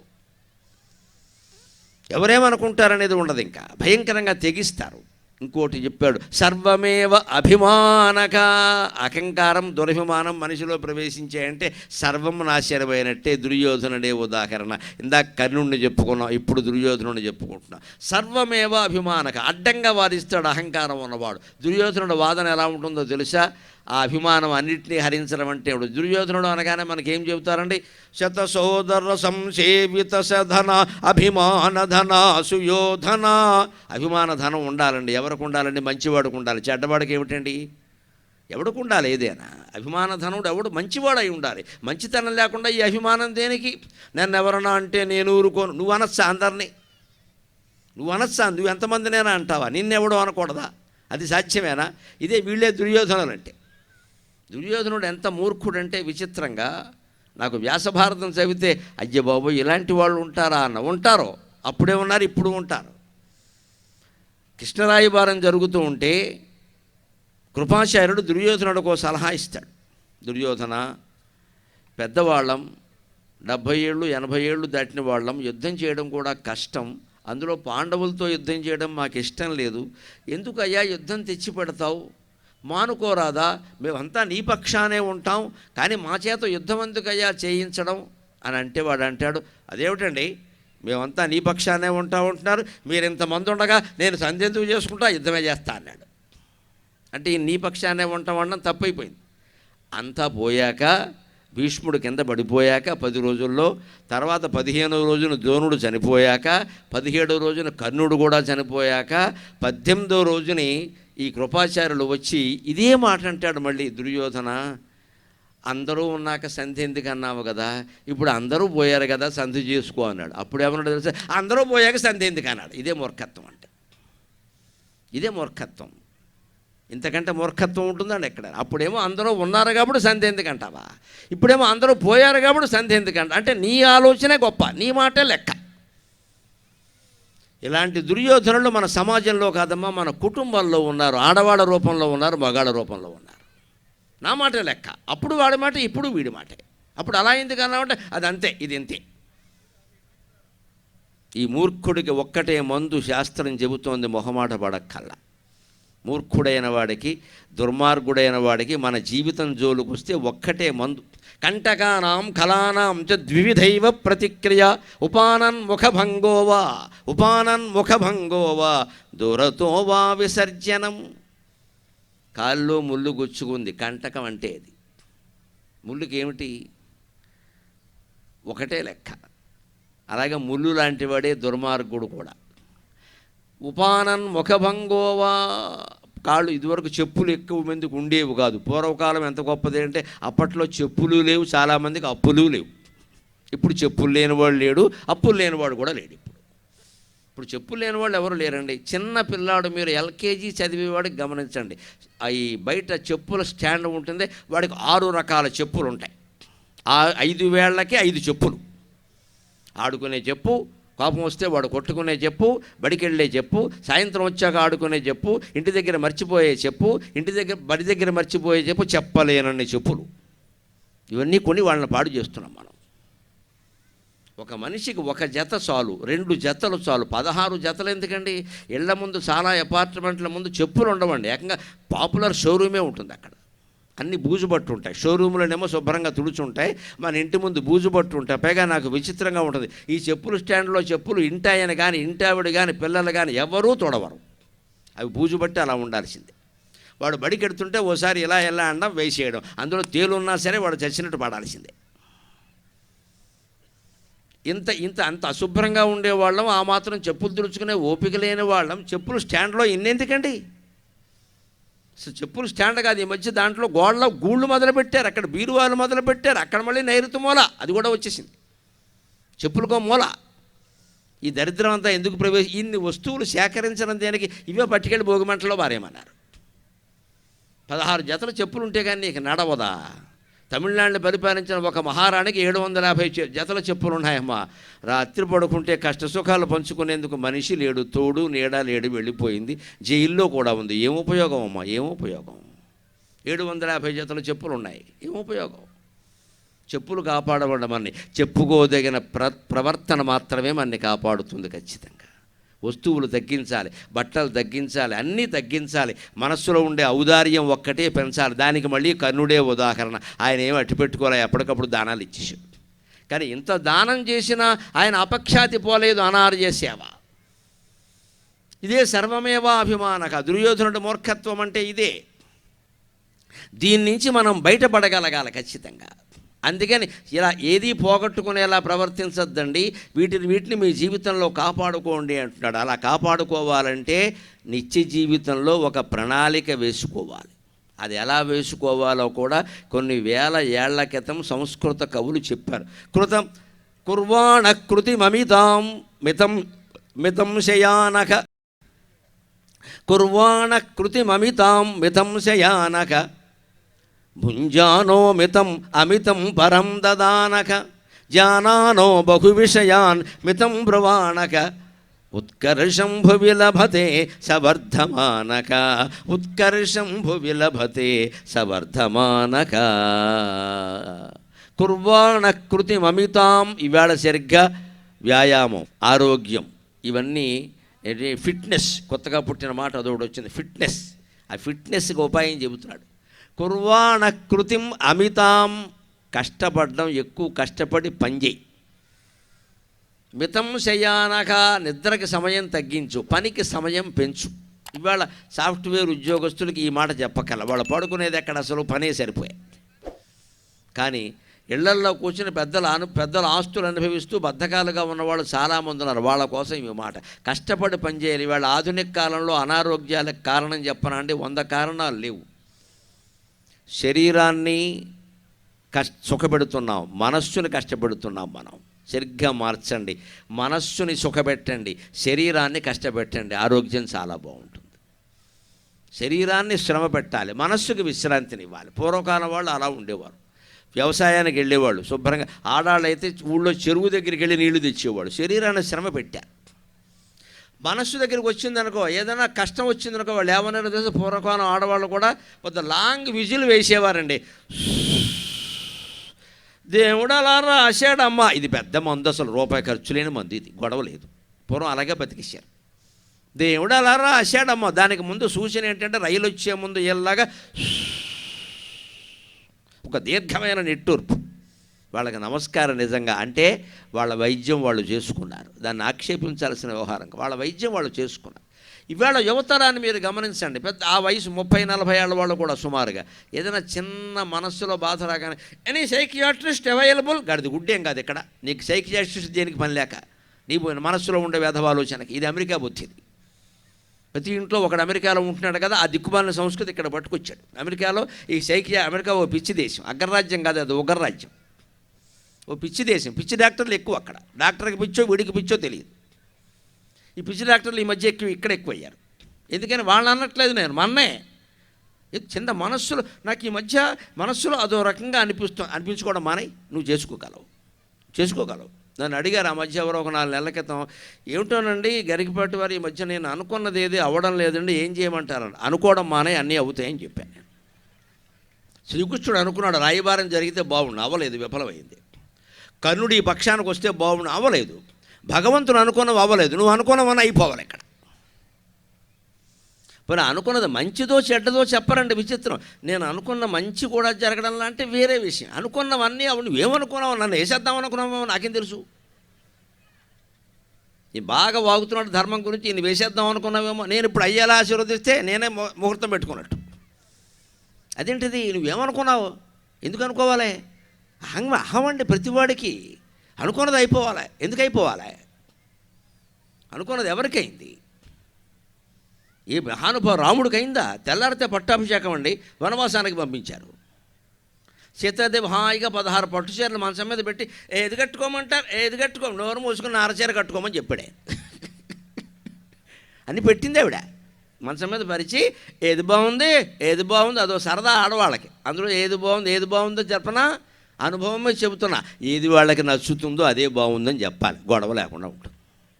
నీకు నచ్చింది చెప్పకూడదమ్మా, వాళ్ళకి నచ్చేది ఏమిటో తెలుసుకుని అదే బాగుందంటే నాకు ఇదే నచ్చింది, నీకు అది నచ్చింది కాబట్టి నాకు నచ్చింది, నాకు తెలిసేది ఏది బాగుందో ఇక్కడ. రాముడు అంతే చేశాడు. సరిగ్గా విశ్వనాథ సత్యనారాయణ గారు రామాయణ కల్పవృక్షంలో చూద్దారు. పట్టాభిషేకం రోజుంటా రాముడు వెళ్ళి పట్టాభిషేకం సీత అని చెప్పగానే ఆవిడ వెంటనే బీరువాలోని చీరలు తీసి మంచం మీద పరిచేసి ఈ చీర కట్టుకోమంటారో చెప్పండి అది. ఆయన 2 నిమిషాలు ఆలోచించి చూశాడు. చిలక జాతకం వాళ్ళు చిలక బయటికి వెళ్ళగానే ఆ కార్డుల మీద తిరుగుతుంది చూడండి చిలక. అలాగే రాముడు దృష్టి ఈ పట్టు చీరల మీద పడింది. ఓసారి ఇలా చూసి ఉదాహరణ చూసి ఇది కట్టుకో, నాకు నచ్చింది మీకు ఎలా నచ్చింది అన్నట్టు. నాకు తెలుసులే అన్నట్టు. ఏంటో తెలుసా, అది పెళ్ళినాడు జనక మహారాజు పెట్టిన చీర. నచ్చక ఏమవుతుందండి, వాళ్ళ నాన్న పెట్టాడు. మొగుడు 10,000 ఎట్టుకున్నా నచ్చదమ్మా, పుట్టింటి వాళ్ళు 1000 రూపాయలు పెట్టుకున్నా నచ్చుతుంది, మహిళలకి నమస్కారం. అదంతే మమకారం. మా నాన్న పెట్టాడు, అప్పటికి ఆ తండ్రి పోయాడు అనుకో పొరపాటుని, ఇంకా నచ్చుతుంది. మా నాన్న వెళ్ళిపోయాడు పాపం, ఎంత ప్రేమతో పెట్టాడు. ఈ మొగుడికి చిక్కగా ఉండి నేను 1,00,000 రూపాయలు చీర కొన్నాను, ఏ మాట చెప్పట్లేదు ఇక్కడ. అంతే, అది అంతే. దాన్ని నవ్వేసి ఊరుకోవడమే, తగాదా పెట్టుకోకూడదు. అందుకని రాముడు మనసులో నవ్వుకున్నాడు. అది వాళ్ళ నాన్నగారు పెట్టించారా, పెళ్లి రోజు కట్టుకుందని నాకు తెలుసు అది. అందుకే అక్కడ వేలెట్టాడు ఈయన. చిలక జాతకం చెప్పేటప్పుడు ఆ కార్డు మీద కాలెట్టినట్టే ఈయన వేలెట్టాడు. వెంటనే సీతాదేవికి పరమానందం అయిపోయింది. మా ఆయనకి ఏమిటో నాకు ఏది నచ్చుతుందో ఎలా తెలిసిపోతుందో, అంతేనమ్మా, అది రహస్యం, అనురాగం. వారి ఇష్టమే మన ఇష్టం అనుకుంటే అయిపోయాయి. మన ఇష్టం దేనికి ప్రత్యేకంగా? మనస్సులో ఏ కల్మషము లేనివాడు ఎదుటి వాళ్ళ ఇష్టానికి ప్రాధాన్యం ఇస్తాడు. అప్పుడు జీవితం బాగుంటుంది, జీవితం బాగుంటుంది ఖచ్చితంగా. ఎప్పుడు సంసార జీవితం కానీ ఉద్యోగ జీవితం కానీ ఏదైనా బాగుండాలంటే ఒకటే లెక్క, ప్రేమించు, ప్రేమింపబడాలని ఆశించకు. సుఖపెట్టు, సుఖపడాలని ఆశించకు. ఎవరు త్యాగం చేస్తారో వారు బాగుంటారు, ఎవరు త్యాగం చేస్తారో వారు బాగుంటారు. మనం ఇతరులను ప్రేమిద్దాం, వారు ప్రేమించాలని ఆశించద్దు. ప్రేమించకపోవడం వారి పని, మనకు అవసరం లేదు. ఎవరు లేకపోయినా ఎవరు ప్రేమించకపోయినా ఆత్మనిష్టతో మనం ఉండగలగాలి. కానీ మనం అందించవలసిన వారందరికీ ప్రేమను అందించాలి. అదే యోగి జీవితం.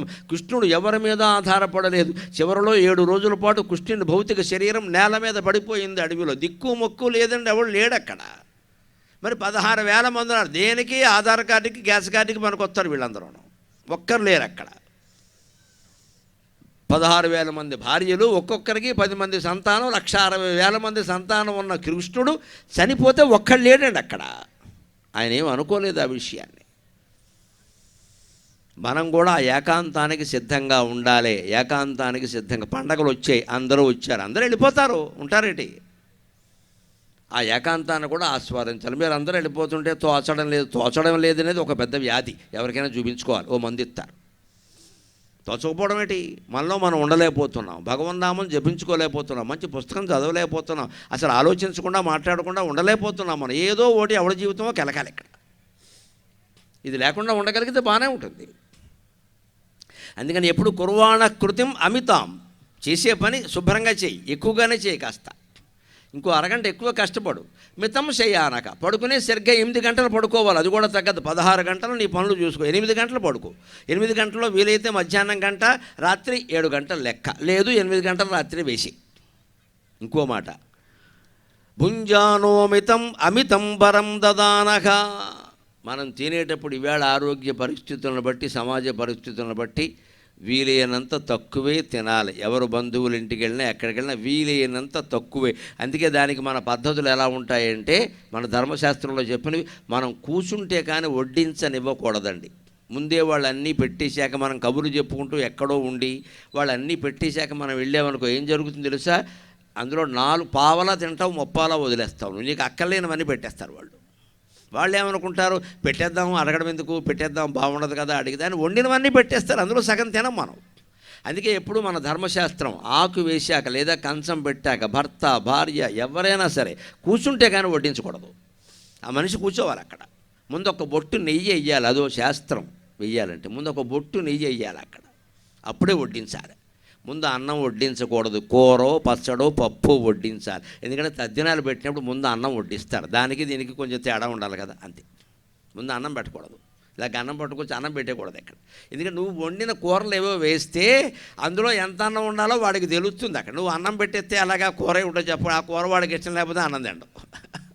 అందుకని కూర పచ్చడి పప్పు లాంటివి వేస్తే అప్పుడు ఇందులోకి ఎంత అన్నం కలుపుకోవాలో ఆయనకి తెలుస్తుంది, అడుగుతాడు. అందుకని ఆడ మగ ఎవరైనా సరే మన ఇంటికి వచ్చిన అసలు కూర్చోమనాలి. ముందు కజ్జా కాళ్ళు కడుక్కునొచ్చి కూర్చోండి, చేతులు కడుక్కునొచ్చి కూర్చోండి. అవి కూర్చున్నాక పప్పు వేసి కూర వేసి ఏదో చేస్తే వాడు వద్దన్నది మానేయాలి. ఒకసారి అడుగుతాం మానేస్తాం, ఇంక ఊరికే మొహమాట పడి తోసేస్తే చచ్చిపోతాడు అన్యాయంగా. అందుకే భుంజానో మితం, తినేటప్పుడు తక్కువే తినాలి. అవసరమైతే 2 గంటలు ఆగాక మళ్ళీ తిని కొద్దిగా, ఓసారే పట్టేయకూడదు, పొలం పొట్ట పనిచేయదు. మితం భుంజానో మితం అమితం పరం దదానక, ఎవరికైనా పెట్టవలసి వస్తే ఎక్కువే పెట్టాలి. అది దానం, అన్నమైనా సరే వస్త్రదానమైనా సరే మన ఓపిక మేరకు చెయ్యాలి. వ్రతాలు పూజలు చేస్తాం, పురోహితుల్ని పిలుస్తాం, శాస్త్రం చెప్పిన మాట చెబుతున్నాను. నేనేమి కులాభిమానంతో చెప్పడంలా, ఆ ఇంటికి వచ్చిన బ్రాహ్మణుణ్ణి పూజ చేసేయని సంతృప్తిగా సంపూర్ణంగా సంతృప్తిగా పంపించాలి. వారు అసంతృప్తిగా పెడితే పూజలు ఫలించవు. మనకున్న కోట్ల రూపాయల ఆస్తులకి వాళ్ళకి ఇచ్చేది పెద్ద కట్నం ఏం కాదు అక్కడ. అది ఎంతది, బాబు మీకేం కావాలో మీరు చెప్పండి అని ఇచ్చేస్తే ఏమైపోతుంది అందులో. ఆయన సంతోషిస్తే, పురోహితుడు సంతోషిస్తే పురుషోత్తముడు సంతోషిస్తాడు. బ్రాహ్మణ వ్యాపారం చేసేసి అందరూ చేసినప్పుడు బ్రాహ్మణులు చేయకూడదు ఏమిటి ఇక్కడ? అది ఈ వ్యాఖ్యానాలు కాదండి ఎంతసేపు కూడా. మనకున్న ఆస్తుల ముందు, ఆ పురోహితుల యొక్క మంత్రాల ముందు మన ఆస్తులు ఎంత అంటే అసలు ఆయన వేదం పట్టుకొచ్చి మన ముందు వినిపిస్తున్నాడు అక్కడ. దానికి నువ్వు ఎన్ని కోట్లు ఇస్తే సరిపోతుంది. వారు ఎంత కష్టపడి నేర్చుకున్నారు దాన్ని, వారు సంతోషపడేలా వెళ్ళాలి. అదే దానం అంటే. ఇంకే అంత ఎక్కువ ఇవ్వమని వాళ్ళని చెడగొట్టమని చెప్పట్ల, సంతోషపడేలా ఉండు చాలు. కుర్వాణ కృతిమమితం అమితాం మితం శయానక భుంజానో మితం అమితం పరం దదానక జానానో బహు విషయాన్ మితం బ్రువాణక. ఇది పెద్దవాళ్ళకి బాగా వర్తిస్తుంది, 70 ఏళ్ళు దాటిన వాళ్ళకి. నీకు ఎన్ని విషయాలు తెలిసినా సరే అడిగితేనే మాట్లాడు, లేకపోతే మాట్లాడకు. లేకపోతే పెద్దవాళ్ళ దగ్గరికి ఎవరు రారు. 70 ఏళ్ళు దాటేసరికి మనిషికి ఏమనిపిస్తుందంటే కాస్త ఒంటరిగా ఉండలేక ఎవరన్నా కనపడితే మొత్తం మా తాతల ముగ్గురు అని మొదలుపెట్టి వేసేద్దామనిపిస్తుంది ఇక్కడ చరిత్ర. అసలు నేను హెడ్ మాస్టర్గా పనిచేసిన రోజుల్లో ఏంటి అసలు నువ్వు కూర్చో, నీకేం తెలుసు, అప్పట్లో ఎలా ఉండేది. Now education system was very worse, I made it worst అంటాడు. అప్పుడు వరస్ట్ ఈయన వరస్ట్ చేసేది దాని, అంతకంటే ఏం లేదు. ఎందుకు ఈ సోదంతా ఎవరు అడిగారు? దానికే శాస్త్రం ఏం చెబుతోందంటే, నీకు ఎన్ని విషయాలు తెలిసినా అడిగినప్పుడు అడిగిన దానికే చెప్పు, ఆపేయమంటే ఆపేయి. జానానో బహు విషయాన్ మితం బ్రువాణక, ఎన్ని విషయాలు తెలిసినా ఎక్కడ ఆపాలో అక్కడ ఆపేయి. మితం బ్రువాణక, తక్కువగానే మాట్లాడు. అంతేకాదు ఉత్కర్షం భువిలభతే సవర్ధమానక, అటువంటి వాడు భూమండలం మీద దొరకడమే అదృష్టం అనుకున్నాడు. చిట్ట చివరిగా ఒక్క మాట చెబుతాను, ఒక శ్లోకం చెప్పి నేను సెలవు తీసుకుంటా. ఎంత సజ్జనుడుగా మనం బతికినా సరే అనేక రకాల నిందలు వస్తూనే ఉంటాయి. మనం చేసే వ్యాపారాల మీద, ఉద్యోగాల మీద, మన సంసారాల మీద వస్తూనే ఉంటాయి. వాటిని ఎలా ఎదుర్కోవాలో చెబుతున్నాడు కవి. ప్రవర్తన పరివర్తన అంటే అన్నిటికీ మనం సమాధానం చెప్పక్కల. ఏదైనా ఆరోపణ వచ్చినప్పుడు మనం చేసావా అని ఆలోచించుకోవాలి. చేస్తే తప్పనిసరిగా ఒప్పుకోవలసిందే. బయట ఒప్పుకోకపోయినా పరమేశ్వరుడు ముందేనా ఒప్పుకోవాలి. చెయ్యలేదనుకో వదిలేయి. సముద్రంలో ఉన్నాక చిందులు తప్పవు, సంసారంలో ఉన్నాక నిందలు తప్పవు, ఎవరేం చేయలేరు. సముద్రంలో ప్రయాణించాక చిందులు తప్పుతాయా, సంసారంలో ఉన్నాక నిందలు తప్పుతాయా? ఒక్కటే, అనవసరంగా మన ఎవరన్నా మాట అంటే మనం రెచ్చిపోవక్కర్లేదు. శ్వాయది దంశతి మనుజాన్ నతే జనాస్తం ప్రతిదశంతి, నతే జనాస్తం ప్రతిదశంతి, యద్యాక్రోశతి నీచో న సజ్జనస్తం వదతి కించితు. రోడ్డు మీద పోతుంటే కుక్కలు మొరుగుతాయి, మనం తిరిగి మొరుగుతామండి? బుద్ధి ఉన్నవాడు ఎవడో మరగడు. కుక్కలు మొరుగుతాయి మనిషిని చూసి. మనిషి కుక్కతో పాటు మొరుగుతాడా? మురిగే కుక్కకి ఏమన్నా తెలుసా? అంచేత శ్వాయతి దంశతి మనుజాన్ నతే జనాస్తం ప్రతిదిశంతి. కుక్క మురిగింది కదా అని మనిషి మొరగడు, కుక్క నుంచి దూరంగా వెళ్ళిపోతాడు, కరుస్తుందేమో అని ఏదితో. మరీ ఎక్కువగా మురిగితే ఏం చేయాలో జనమే చూసుకుంటారు, పెద్ద విషయం కాదు అక్కడ. అలాగే యద్యాక్రోశిత నీచక, నీచుడైన వాడు ఎవడన్నా, మన ప్రవర్తన గురించి తెలియని వాడు ఎవడన్నా, మన నిజాయితీ గురించి తెలియని వాడు ఎవడన్నా, మన చిత్తశుద్ధి గురించి తెలియని వాడు ఎవడన్నా, మన జీవితంలో సత్ప్రవర్తన గురించి తెలియని వాడు ఎవడన్నా మన ఏమన్నా అంటే మనం పట్టించుకోకల్లా. ఎందుకంటే ఆ నీచుడు మాట్లాడితే సజ్జనుడైన వాడు ఉన్న ప్రతివదతి కించిత్ సమాధానం కూడా చెప్పడు, మౌనంతోనే వాళ్ళ నోరు మూయించవచ్చు. మనం ఆవేశపడక్కర్లేదు, మనం బీపీలు పెంచుకోకల్లా. ఒక్కటే లెక్క, ఎంత సదాచారంతో నువ్వు నడుచుకున్నా నిందలు వస్తూనే ఉంటాయి. కాబట్టే ఎప్పుడూ జాగ్రత్తగా ఉండాల్సింది ఏమిటంటే పరమ వైరాగ్య భావన ఒకటి మనస్సులో ఉండాలి ఖచ్చితంగా. ఏమిటది?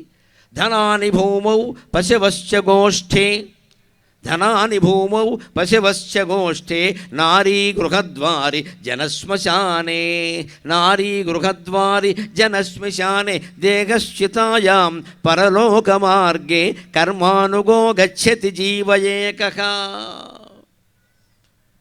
అంతిమంగా పండగ వేళైనా సరే మనం ఒక్క మాట ఎప్పుడు జీవితం అంతా గుర్తుపెట్టుకోవాలి, ఏదీ మిగలదు, అంతా పోయేది. మనం ఏం ఆస్వాదించామో, ఏం అనుభవించామో అది మిగులుతుంది. అది ధర్మంగా ఉందా లేదా, ఏం పోతాయో చెబుతున్నాడు ఇక్కడ. ధనాని భూమవు, మనం 100 కోట్లు సంపాదించినా అవన్నీ ఇక్కడే ఉంటాయి, అక్కడికి రావు. ఒకవాళ్ళు వచ్చినా పని చెయ్యవు. వెనకటకు ఒక ఆయన తన డబ్బంతా తనతో వస్తుందో రాదో అని బెంగెట్టుకున్నాడు. రాదని తెలుసు కదా, అయినా అసాధ్యం, దురాశ. అందుకని ఒక పురోహితుడు ఎవరో కనపడితే ఆయన అడిగాడు, ఏమంటే నా బంగారం, నా డబ్బంతా నాతో రావాలంటే ఏం చేయాలన్నాడు. సరే, ఆయనకి తెలియదు ఏం చేయాలో, కానీ ఏం చేయాలో చెబితే ఆయనకు ₹1,00,000 ఇస్తాడు కదా. ఆయన ఏమన్నాడంటే శివుడి గురించి తపస్సు చేయి అన్నాడు. అదేదో మంత్రం చెప్పాడు, ఆ మంత్రం పట్టుకున్నాడు. శివుడు బోళాశంకరుడు కదా, ఈయన తపస్సు చేశాక శివుడు ప్రత్యక్షం అయ్యాడు. విష్ణుమూర్తి అలా రాడు. మన దేవతలందరిలో అమాయకుడు ఎవరంటే శివుడు, మోస్ట్ డిప్లొమాటిక్ గాడ్ ఎవరంటే వెంకటేశ్వర స్వామి. బాగా తెలివైన వాడు, మొత్తేస్తాడంతే. శివుడు అమాయకుడు పాపం. చెమ్ముడు నీళ్లు పోయగానే నీకు అన్నీ ఇస్తాడు. ఎందుకంటే శివుడు ప్రత్యక్షం అయ్యట. నీకేం వరం కావాలంటే ఈ పెద్ద ఆయన కోరుకోనట్ట, నేను సంపాదించిన బంగారం అంతా నాతో రావాలి, డబ్బంతా బంగారంలోకి మారి నాతో రావాలి అన్నాడు. తథాస్తు అన్నట్టు ఇచ్చేశాడు. ఈయనకు సంతోషంగా ఉంది. పోయినప్పుడు కూడా బంగారం కూడా వస్తుంది. ఎంత గొప్ప విషయం అండి. వెళ్ళాడు, పోయాడు, కూడా వచ్చింది. చిన్న బంగారం బిస్కెట్లో, గోల్డ్ బిస్కెట్ రూపంలో వెనకాల వస్తున్నాయి. ఆ స్వర్గం వరకు వెళ్ళాడు. అక్కడ వాచ్మెన్ ఉంటాడు కదా, కాపలాదారుడు, ద్వారపాలకుడు చూసి, సరే నువ్వు సరే, ఇక్కడ ఇదేమిటి అన్నట్టు, ఈ వెనకాల ఈ బిస్కెట్లు ఏమిటి అన్నట్టు. ఇవన్నీ బంగారం అండి, శివుడు వరమిచ్చాడు, నాతో పాటు తీసుకొచ్చాడు. ఎందుకు అన్నట్టు. వచ్చావు సరే, శివుడు వచ్చాడు, శివుడు అయితే మేము కాదని ఇస్తాం, ఈ బంగారం ఎందుకు అన్నట్టు. అంటే ఇక్కడ స్వర్గంలో నేను మరి భోగాలన్నీ అనుభవించాలి కదండి, ప్రతిదీ డబ్బే కదండి, బంగారం పెట్టి కొనుక్కుందామని అన్నట్ట. వారిని ఇల్లు అమాయకుడు అయ్యా, శివుడు నిన్ను మాయ చేశాడు, నీకు అర్థం కాదు. ఈ స్వర్గంలో బంగారం ఈ రంగులో ఉండదయ్యా అన్నట్ట. వాడికి మతిపోయింది. అప్పుడు స్వర్గంలో బంగారం నీలం రంగులో ఉంటుంది. వర్షం కురిసే ముందు మేఘం ఎలా ఉంటుందో ఆ రంగులో ఉంటుంది. దాన్ని ఆ పుష్యరాగం అంటారు, ఆ రంగులో ఉంటుంది స్వర్గంలో బంగారం. వాళ్ళందరూ దేవతలు నీలిరంగు ఆభరణాలు ధరిస్తారు, మనలాగా పసుపు రంగు ఆభరణాలు కాదు. స్వర్గం వేరు. ఉత్తానావై దేవగవాహ ప్రతికూలమే బహిత స్వర్గో లోక వేదంలో ఉంటుంది. ఇక్కడ ఉన్నదానికి భిన్నంగా ఉంటుంది స్వర్గం అంతా అంటాడు. అందుకని ఇక్కడ పసుపు రంగు బంగారం మనం వాడితే అక్కడ వాళ్ళు నీలం రంగు బంగారం వాడతారు. మా స్వర్గంలో వాడేది నీలం రంగు బంగారం అయ్యా, నువ్వు పసుపు రంగు బంగారం పట్టుకొచ్చావు, బిస్కెట్లు కాదు ఇటకలు పట్టుకొచ్చినా చేసేది ఏమీ లేదు అన్నట్ట. మరి దీన్ని అసలు వాడరా అన్నట్ట. వాడతాం, వాడకపోవడమే, లోపలికి రా అని లోపల చూపించట. డ్రైనేజీ కాలువల మీద మూత పెట్టడానికి ఈ బంగారం వాడుతున్నారు అక్కడ. ఇప్పుడు మన బంగారం ఎందుకు పనికొస్తుందండి? పాపం పెద్ద ఆయన తపస్సు చేసి మోసపోయాడు. అందుకే ఒకలా అయితే పనికొస్తుంది, శాస్త్రం చెబుతున్నమాట. ఆ బంగారాన్ని, ఆ డబ్బుని ఇక్కడ పేద సాధలకి దానం చేస్తే అది ఎక్స్చేంజ్ రూపంలో, పుణ్యం రూపంలో అక్కడికి వస్తుందండి ఖచ్చితంగా. దాన ధర్మాలు చెయ్యాలి. ధనాని భూమౌ. ఇక్కడ ధనమంతా ఇక్కడే ఉండుతుంది. పశువశ్య గోష్ఠి, ఎన్ని గోవులు ఉన్నా ఎన్ని రకాల పశువులున్నా అవన్నీ గోశాలలో ఉండిపోతాయి. నారీ గృహద్వారి, భర్త అయినా భార్య అయినా ఎవరైనా ఎంత ప్రేమించినా ఇంటి దగ్గర ఉంటారు. ఆడవాళ్ళైతే ఇంటి దగ్గరే ఆపేస్తారు, మగాళ్ళైతే కూడా భార్య శవం కూడా వస్తాడు, ఆయనే కర్మకాండ చేయాలి కాబట్టి. కానీ అక్కడైనా ఆగిపోవలసిందే కదా, ఆవిడతో పడెడతానంటే ఊరుకుంటారా? వీళ్ళందరూ ఆగిపోయేవాళ్ళే. జనక శ్మశానే, జనులందరూ ఇక్కడ ఉండిపోతారు, ఇక్కడే ఉండిపోతారు, వెనక్కి వెళ్ళిపోతారు. తర్వాత నారీ గృహద్వారి జన శ్మశానే దేహశ్చితాయాం, దేహం చితి మీద పెట్టి కాల్చేస్తారు. దేహశ్చితాయాం పరలోక మార్గే కర్మానుగో గచ్చతి జీవయేకః. ఆ పరలోక మార్గంలో మనని కాపాడేది ఒకటే, మనం చేసిన దానాలు ధర్మాలు మాత్రమే కాపాడతాయి ఖచ్చితంగా. అందుకే నేను సంక్రాంతి పండుగ దానాలదే ఒక మాట చెప్పి సెలవు తీసుకుంటా. సంక్రాంతిలో గంగిరెద్దులు వాళ్ళు వస్తారు, హరిదాసులు వాళ్ళు వస్తారు, పగటి వేషాలు కూడా వేస్తారండి ఈ సమయంలో. పూర్వం రెండెద్దుల బండి మీద రాముడు లక్ష్మణుడు సీతా వేషం వేసేవారు, అలాగే యమధర్మరాజు వేషం వేసేవారు, శివుడు వేషం వేసేవారు. అంటే దేవుడు వేషం కాసేపు వేస్తే వాడిలో దైవత్వం ప్రవేశిస్తుంది అని ఒక నమ్మకం. మంచిదే కదా, ఈ సంస్కృతిని ప్రోత్సహించాలి మనం. బుడబొక్కల వాళ్ళు వస్తారు, వాళ్ళు ఏం సామాన్యులు కాదు. డుబడక్ డుబడక్ డుబడక్ డుబడక్ డుబడక్ అంటే ఏంటో తెలుసా? ఈ జగత్తు మాయ, ఈ జగత్తు మాయ, ఈ జగత్తు మాయ, నమ్మద్దు అని. దాని లెక్క మీకు తల్లి పిల్లాడిని ఉయ్యాల్లో పిల్లాడితో మాట్లాడేటప్పుడు ఏముంటుందండి? ఈ అంటుంది. అంటే అర్థం ఏంటో తెలుసా? ఈ లోకం ఏం లేదు, ప్రశాంతంగా పడుకో అని అర్థం అక్కడ. తెలుగు తల్లులు పిల్లలకి మాటలు నేర్పేటప్పుడు అంత వేదాంతాన్ని కూడా నేర్పాడు. ఈ అంటే ఏమీ లేదురా ఈ లోకం, ఎదిగావంటే బోర్డు గొడవలతో ఎల్కేజీలోనూ హోంవర్క్ ఇస్తారు నాయన, ఉయ్యాల్లో ఉన్నంత వరకే సుఖంగా ఉంటావు, పడుకో అని చెబుతుంది. అంత గొప్ప నాగరికత సంస్కృతులతో మనం ఉన్నాం. దానం చెయ్యాలి, ధర్మం చెయ్యాలి, అది కూడా మొహమాటం లేకుండా చెబుతున్నా. ఉన్న వాళ్ళకి, బంధువులకి, మిత్రులకి, పండితులకి కాదండి ధర్మాలు. పండితులు వీళ్ళు అందరూ బాగానే ఉన్నారు. నేను నిజం చెప్పాలంటే మా పండిత వర్గంలో ఎవరూ పేదవాళ్ళు లేరు. ఎందుకంటే ప్రవచనాలకి బాగా గిరాకీ పెరిగింది, అవధానాలకి పెరిగింది. ఉగాది వచ్చిందంటే ఏ బ్రాహ్మడు ఏ పండితుడు ఖాళీగా లేరు ఇక్కడ. ఈ వర్గాలన్నీ వదిలేసి ఎవరు బలహీన వర్గాలై ఉన్నారో, ఎవరు పేదలై ఉన్నారో, ఎవరు బేదలై ఉన్నారో వారికే దాన ధర్మాలు చేయండి. ఆ దానాన్ని ధర్మాన్ని పుణ్యంగా మార్చుకుని ఈ లోకంలోనూ పరలోకంలోనూ కూడా ఆనందంగా ఉండండి. అలా మీరంతా ఆనందంగా ఉండడానికి నా ఈ ప్రసంగం ఏమాత్రం ఉపయోగపడినా నేను ధన్యుణ్ణి. నాకు ఈ 4 మాటలు నేర్పిన మా అమ్మ ధన్యురాలు. స్వస్తి.